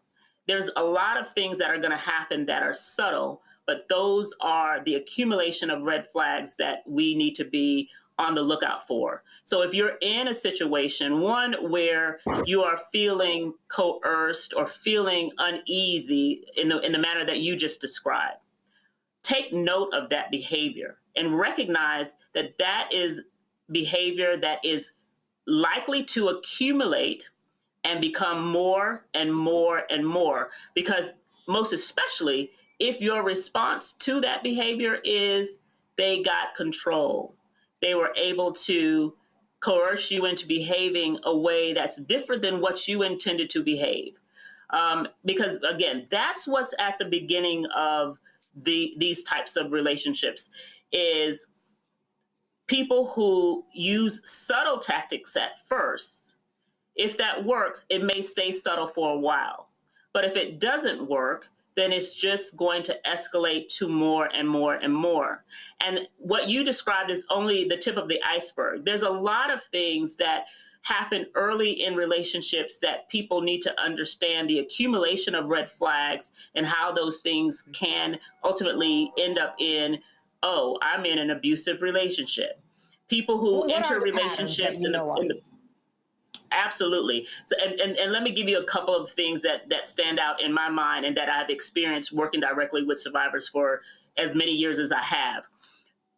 Relationships that move quickly. They are people who come into the relationship hot and heavy. They are constantly flattering you. And then that flattery turns into jealousy. They insist that you spend time with them to the exclusion of your friends, your family. This is the opportunity for isolation to occur. They want you to participate in their activities or activities that are mutually exclusive to you all. And again, they take you out of your norms. It's one thing to fall in love and be passionate about one another in the very beginning. But if you find yourself alone and only with this person after a few weeks or after a few months when you did not have those patterns, you need to be concerned. They don't honor your boundaries. They want you to know they want to know where you are at all times. I've had young people, this is one of those things that sticks out in my mind. You have these apps like, my office lights just went out. You have these apps like Snapchat where it's cute to take a picture of yourself wherever you are. Take a picture of yourself, doing whatever. But I've seen patterns of that particular app being used to track someone, to make sure that you're where you say you are. Those are all these very subtle things. Again, it's okay for you to spend time with a person and when you're falling in love and you're learning who each other are. But if, again, you are isolated, you can't spend time with anybody else. If everybody who is around you are no longer good people that you can, there's a problem with your best friend, there's a problem with your cousin, there's a problem with your mother. Something is wrong. We don't necessarily take that to heart. And that's where the trouble begins. It's not recognizing that those are red flags for people who are ultimately going to assert power and control in your intimate relationship. Inside of that intimate relationship, what do outsiders do? Let's say a family recognizes this. How do you go about helping someone and maybe help them recognize it? Because like you said, typically people in domestic violent relationship, they don't want to talk about it. They are ashamed, but what can you do when you see clear signs that the person is a victim of domestic violence? Well, the first thing that you do is keep an open line of communication, because if you do learn that things have escalated and that they are going in a negative direction, the worst thing that you can do is turn away from the person when they have communicated to you something is wrong. A lot of times what happens, remember we talked about that shame factor of domestic violence. You don't want to have someone disclose to you that, I'm concerned about his behavior. I'm concerned about him doing this. And your response be, you need to get out of that. You need to leave him. And if they don't leave him and if they don't get out of it, guess what? They will not be coming back to you because you're now a source of that shame.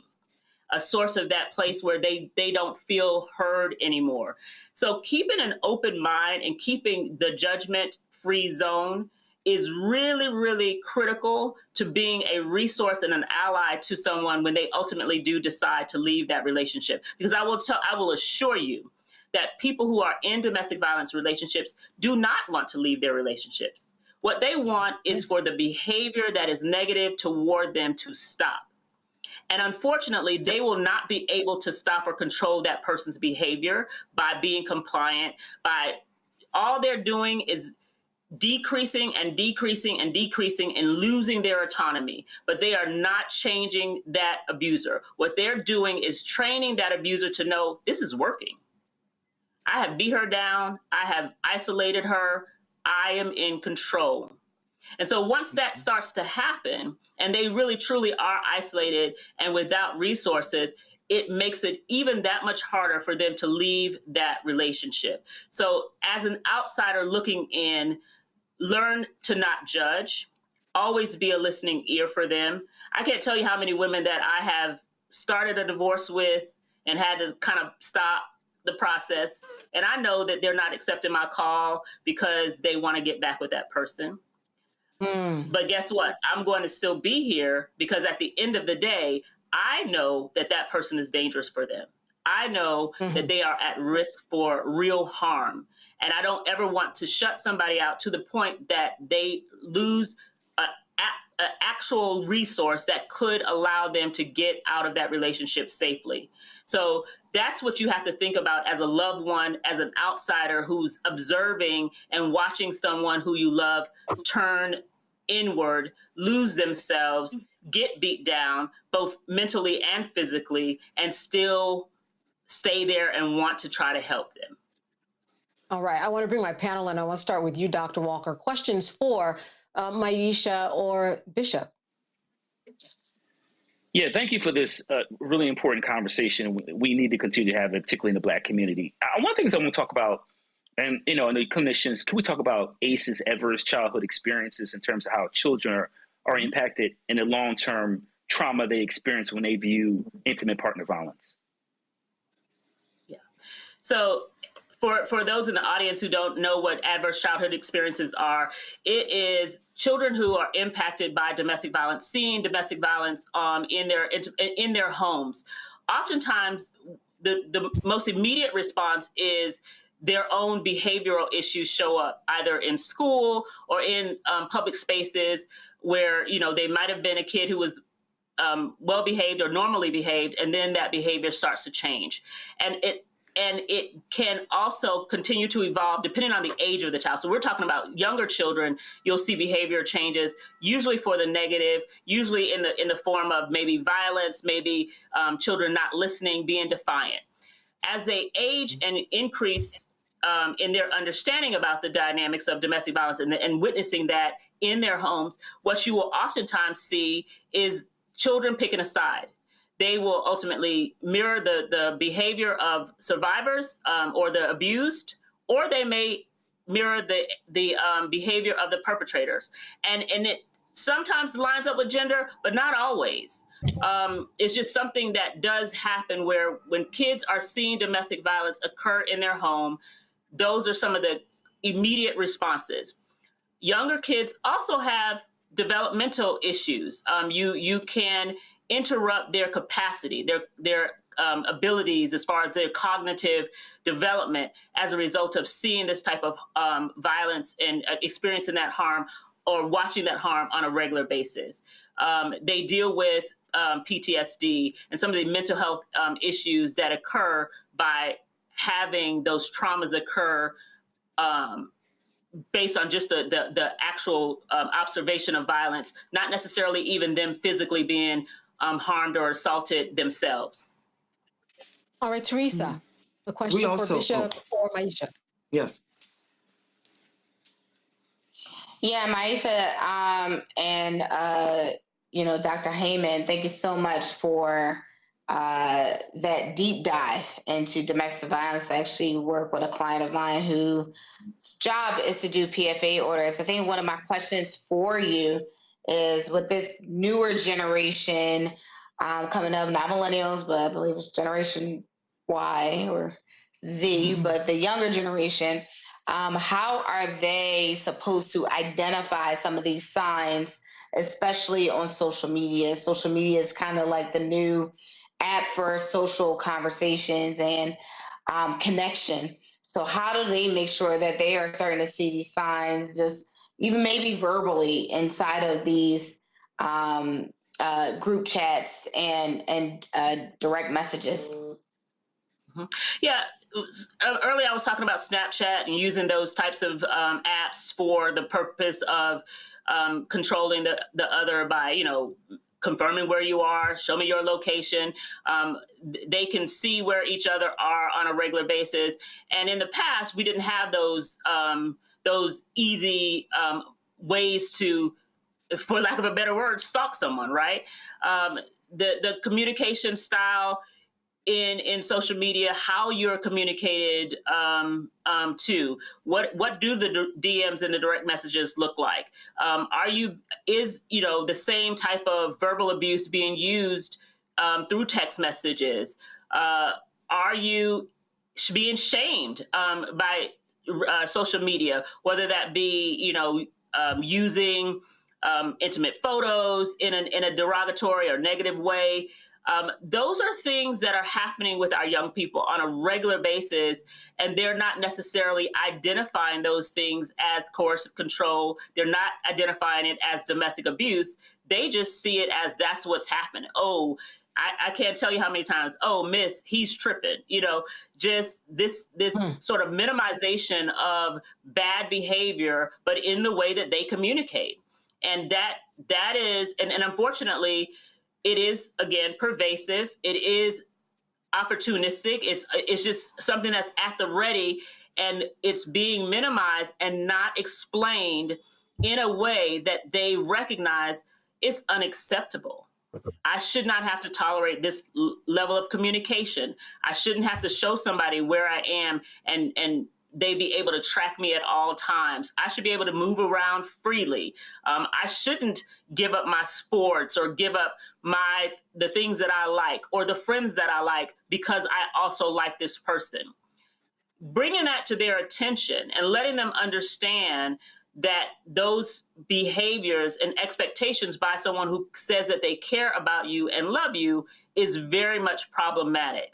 You want to be in a relationship where you are encouraged to be your best self, whether that is if you are into being in, plays at school, in the band, playing a sport.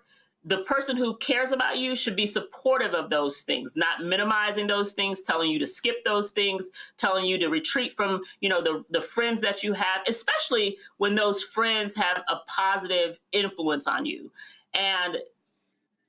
Or not just the friends, the parents, your mom is crazy, your dad is crazy, they're tripping. You need to do something about how they talk to me. Those things are actually happening with our young people. And again, they're not making those connections. So we need to, again, keep those open communications with them, have the dialogues, watch television shows where behavior of their peers are negative. Watch those shows with your children, talk to them about the behavior, hear what their opinions are around how this, character is behaving in, Euphoria or, yes, whatever the shows are. I have a 15-year-old, so I'm kind of into understanding things from their vantage point as much as I possibly can. But that's from a parent to parent.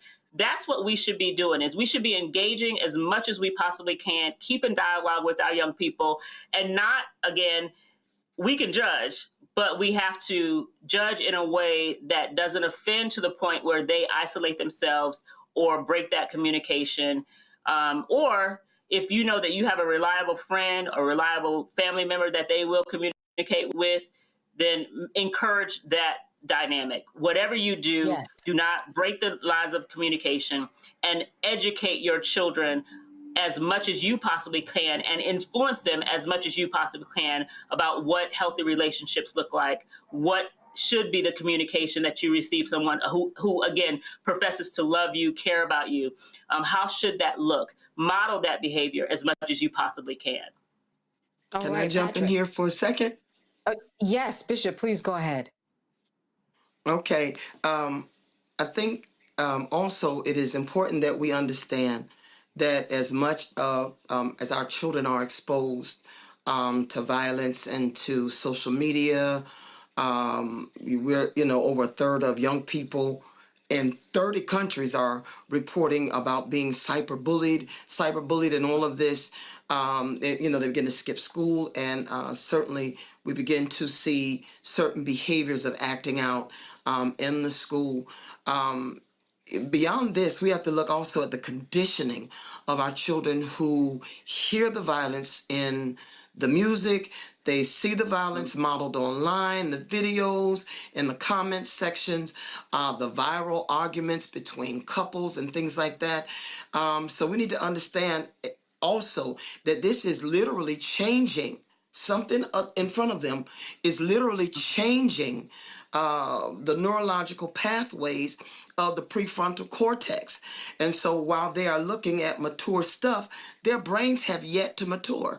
We're finding out that the prefrontal cortex that's responsible for connecting dots, learning from experiences, being able to control impulses, and all of that develops much later, up into the 20s and 30s now. Than it used to. And so we need to understand that we cannot allow a screen and all of the stuff that comes out of the screen and on the screen to educate and raise our children.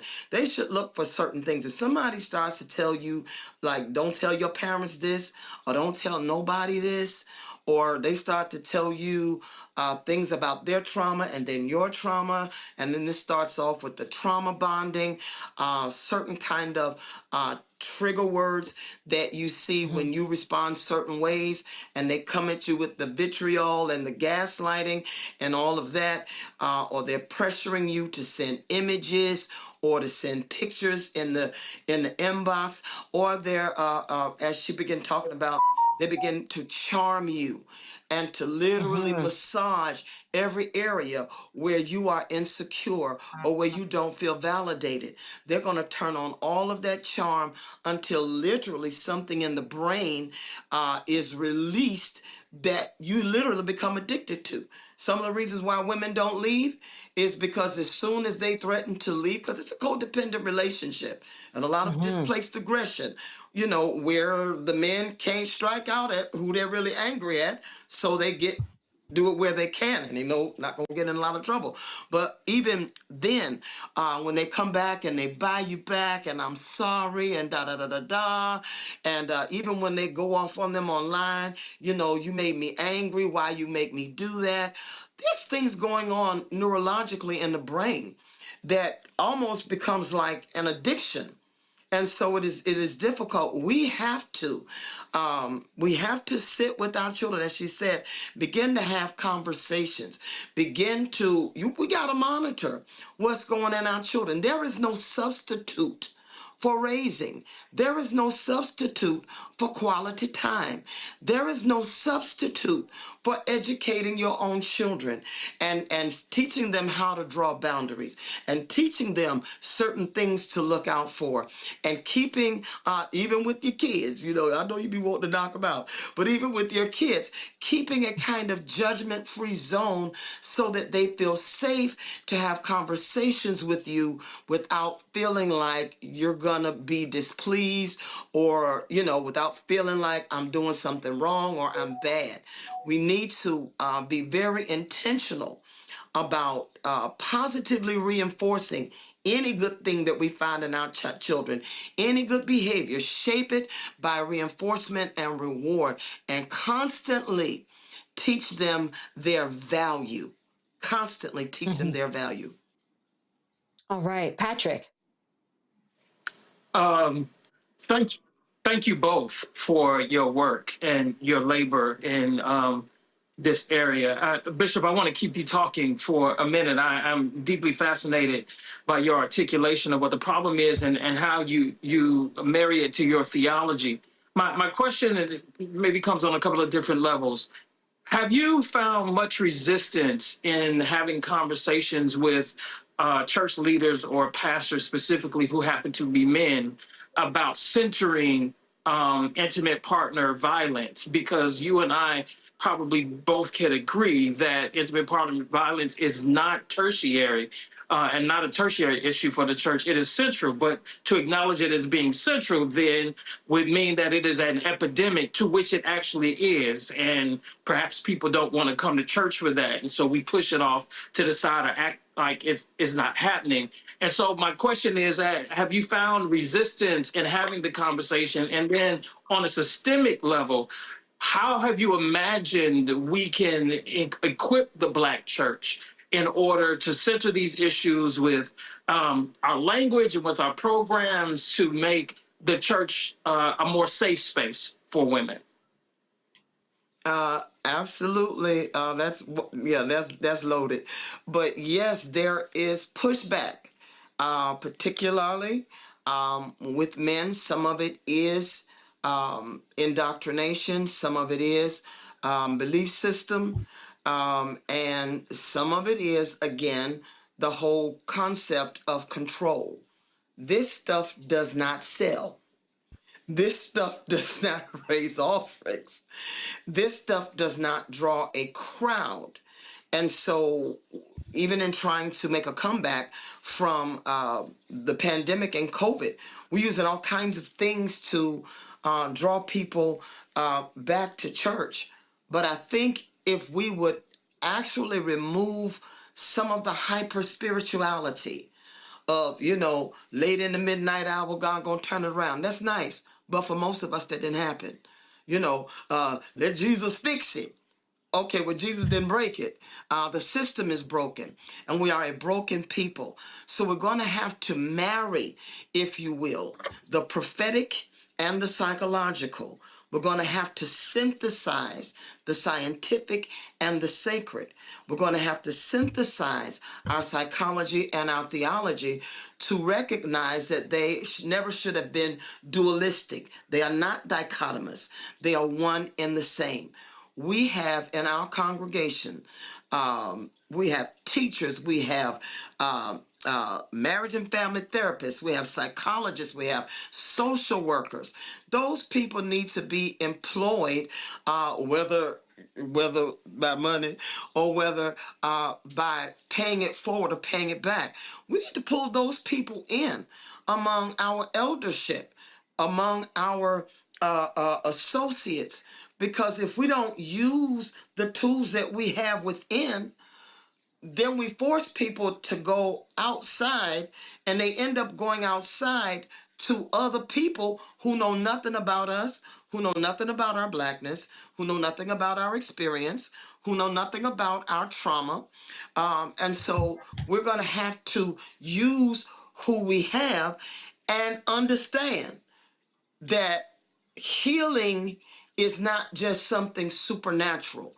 Our pathology exists on multiple levels. It is cognitive. It is relational. It is spiritual. It is economic. It is biological.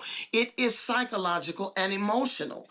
And if we're going to begin to heal, we're going to have to do it at multi-levels. We call it, in my profession, wraparound services. And so the church now must become a major proponent of resistance, a major proponent of our own healing and liberation. When we start going back to that, and we start using what we have within our ranks, I think we're going to begin to see some changes occur, and it will become, again, an institution, not just of worship, not just a social institution and an institution of spiritual growth, but it will become an institution of resistance and an institution of empowerment. Indeed, indeed. Bishop Hyman, I want to thank you this evening. I also want to thank you, Maisha. I know that your organization certainly is a source for people who are out there, and hopefully they will be reaching out. Thank you to the both of you.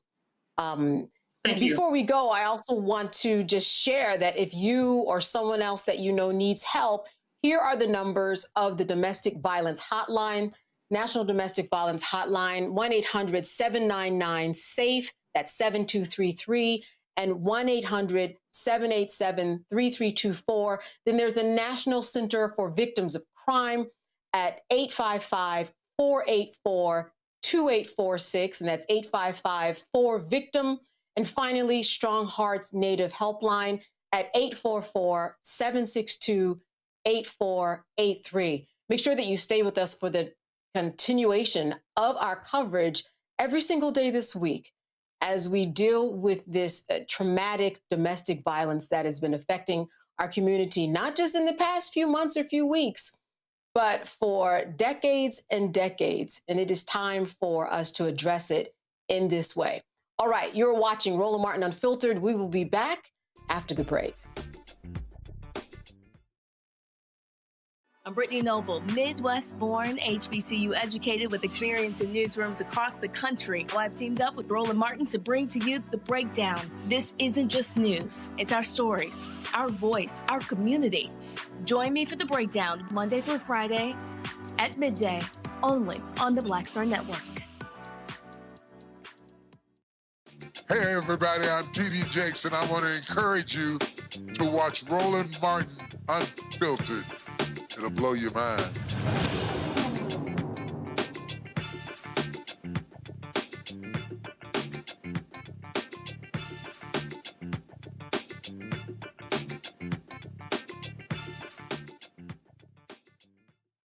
All right, a federal judge has permitted key claims of racial harassment and retaliation to advance in a case involving two former McDonald's executives who raised internal concerns and subsequently alleged retaliation.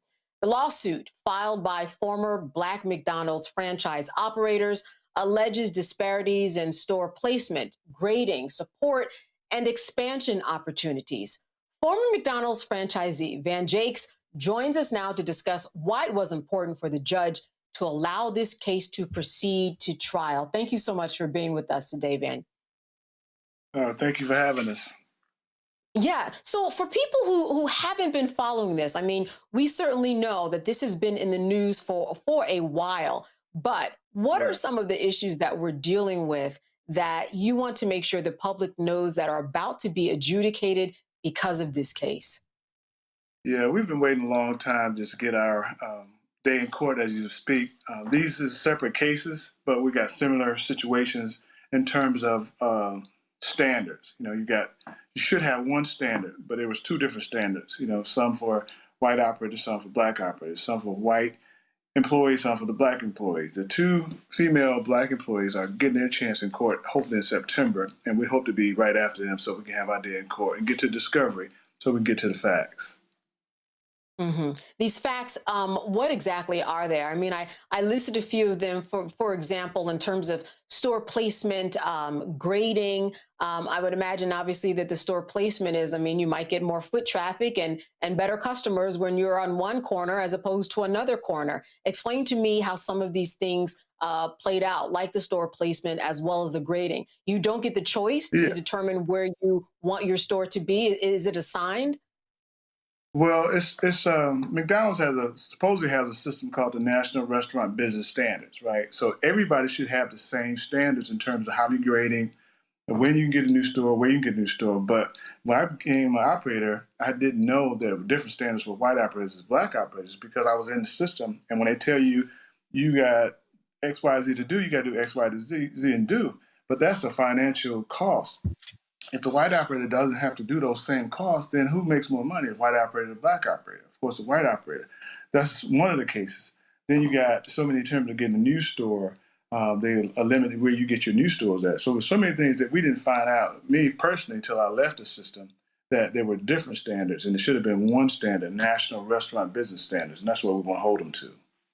All right. So in this particular case, you hope that the question will be answered as to what, and then how will that ultimately change on the other side if you get a win? What will that look like that will be different to franchise owners? Well, we got to think about, I've been out of the system now 10 years, so that's economically, that's a lot of money that, I was 54 years old, I wasn't trying to lead the system, and a lot of my peers the same way, they wasn't ready to lead the system. So there was a lot of lost revenues from those 10 years, so maybe the lawsuit maybe 6 years now. that, stuff money that we spend in our community. They did make some concessions to some of the current Black McDonald's operators to help them, but they didn't help some of the ones that were forced out because of the racist practices they use in terms of when you get a store, how hard you grade it, not being held at the same standards, moving the goal line on us so you can't get to the finish line because they kept moving it on us. So most of this is an economic ploy that we hope to help our communities, help our families, help our second generations because we didn't get that opportunity. All right, I'm going to bring in the panel here. First, we have Teresa. A question for Van Jakes. Hi, yeah, Teresa. thank you so much for telling your story. Hey, Van, thank you so much for telling your story. One, it's unfortunate that you are going through this. Can you tell us how long you've been facing this discrimination and how long have you seen some of those issues that I'm sure you brought up to McDonald's about DEI rollbacks since the administration took place? Well, it's been 6 years in our case, but when I was a McDonald's franchisee, we knew there was some racism going on. For example, I took over a store owned by two white operators, two restaurants. When I took him over, they graded me way harder than they graded him at the same restaurants, but he would always pass his visits, and I was having a hard time passing his visits, the same exact restaurants. But I would tell my managers, hey, fair is what you pay to get on the bus. Let's fix the system, let's fix the restaurant, let's keep it moving. But when you're talking about grand scale of economics, it's hard to fix an economic problem like that because I have a white operator who would actually come and testify that when they came in his stores, he would tell them just go ahead and get out because we're not going to do it. We didn't have that luxury. So it's been 6 years for us, and it seems like it's been 10 years really, but we continue to fight. We hope these two Black female executives get their day in court so they can get the discovery and get the true facts, and then we'll be next in line, hopefully, to do the same thing. All right, Patrick. Yeah, God bless you and your fight. My question is along the lines of, have you found much coalition building with other Black McDonald's franchisees who have experienced the same thing, or say that if I haven't experienced and you have experienced, then I'm going to lend my support to you? Or do you feel like, you're kind of on your own in this fight? No, we've got a total of 70 Black operators. And when it started, it was like a Me Too movement. I thought it was just me. And then I raised my hand and another operator in Memphis said it was me too. And then it started like that, a groundswell. And then we had 40 of us here and 30 of us over there suing. We actually have some current Black operators who, I can't name them, but they can testify that they've seen the disparity between how they treated Black and white operators in different areas. Here in Atlanta, Georgia, for example, it was like 32 Black operators at one point. Now it's 11. And those numbers changed. The store count, maybe they gave the few of the Black operators more stores, but they left a lot of us on the sideline. And the way they did that by discriminating what stores we can get, how much we had to be invested in stores versus the white operators. So it was a mixed bag of how they kind of shook the system and kind of made it smaller. That certainly is a big drop in numbers, and this is certainly a case that we are going to be following. Van Jakes, thank you for giving us insight about this case. Good to see you. Thank you very much. We appreciate you guys having us. All right, on to a little bit of retail. Afro Unicorn is the first Black-owned, woman-founded business to sell a licensed character in major retail. This is a big deal, folks. Tonight, April Showers is here to share her magical products with the Black Star Network family. Afro Unicorn offers everything from hair care to apparel, bedding, toys, and books. Afro Unicorn began with a very bold vision, and April joins us now. April, thank you so much for being with us. Thank you for having me. This is such a magical evening to be here. I see all of the magic in this adorable little creature. Tell me, how did all of this come? Because, licensing isn't something that's for the faint of heart. You obviously jumped into it, did well, and here you are with this amazing line of products.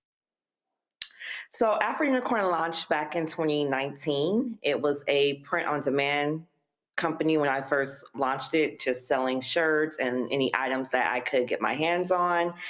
And then it just progressed. When I launched it, it was launched as a women's empowerment brand because a friend kept calling me a unicorn.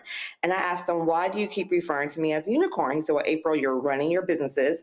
I have an insurance agency. I'm a licensed real estate broker, and I'm a mother of 2 amazing boys. And he said, April, you're doing it. Like, you're killing it. You're a unicorn.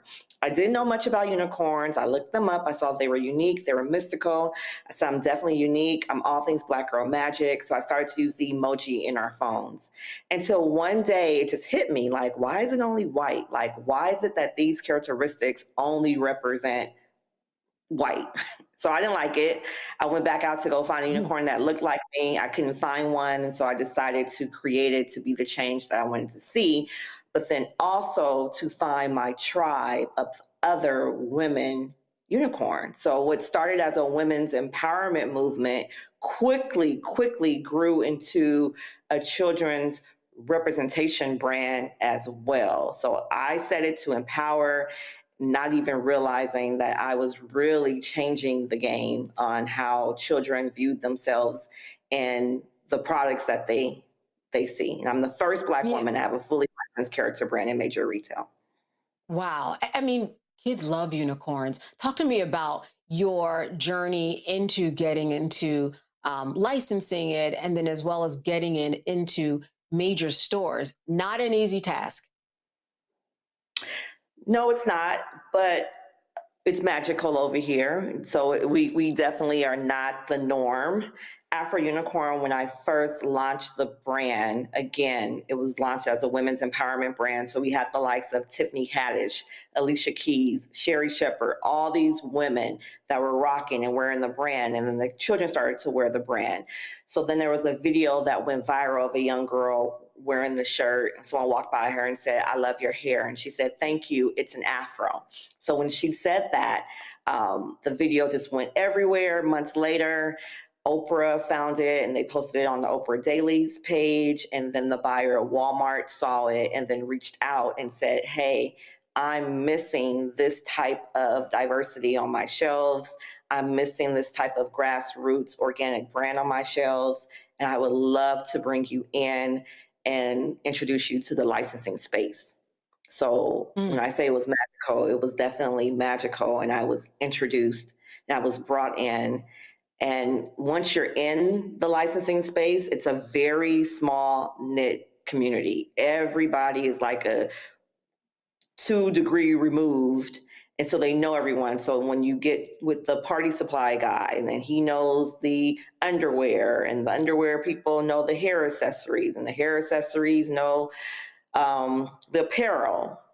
And then you start attending the licensing expos in Vegas, and you start making connections, and that's how it just keeps growing. Yeah, and this is a really fine example of how you do business in the best way in terms of the marketing that you did, the opportunities that you took, and really the hole that you saw that actually needed to be filled. I want to jump to our panelists. Teresa, do you have a question for April? I'm sorry, Patrick. First, I just like to say congratulations. That sounds absolutely amazing. What you're doing. I'm interested in what your vision is and how you're expanding it and how you are connecting with your core audience and broadening your audience. Well, the biggest thing that we face as a licensed character brand is that we do not have a show behind us. So the biggest thing that we're trying to do to expand is to get that animated series. So we're working weekly on developing out the story for Afro Unicorn. We had a lot of bumps in the road with not having the right partners. So now I think we finally have the right people in place. And so we're working on just bringing that storytelling. I do have books. I am the author of 8 children's books. So there are stories available. You get to learn more about the unicorns, but kids want to see it on television. And I want to see it on TV too. Yeah. And as we close, can you let me know a little bit of the backstory that's involved in how this Afro Unicorn in terms of the stories you've written. What types of stories would we see about this Afro Unicorn? If it was a TV series, what's the backstory there of this unique unicorn? The biggest backstory is belief, and knowing that believing in yourself is the greatest superpower of all. And once you know that you can, that is the superpower, like you can conquer everything. Like you might be able to sing, you might have the strength, you might have all these other shifter superpowers, but the key to Afro Unicorn is that they have to first believe that they can. So there'll be a lot of different challenges that they go through, but it always will go back to the core of believing in themselves. Wow. April showers. Of course, I'm not going to lean into the obvious joke there, but April showers of Afro Unicorn. April. You can lean into it. It is April. You can lean into it. You bring what is it? April showers bring Mayflowers. There you go. Mayflowers. And you have a lot of flowers here with this brand. I want to thank you for just sharing with us this unique way of doing businesses, this licensing business, and hopefully someone is looking at the outside in and being inspired. Good to see you and good to have you. Thank you for having me. All right, I just want to say good night to everyone out there, but make sure to continue to stay with us as always anyway, but especially because we are talking about and dissecting and parsing domestic violence and dealing with ways of how to actually bring it to an end and address it in ways that we have never done it before. No one is doing it like we are doing it here on Roland Martin Unfiltered, on the Roland Martin Unfiltered Network, on the Black Star Network. Have a good night and see you tomorrow.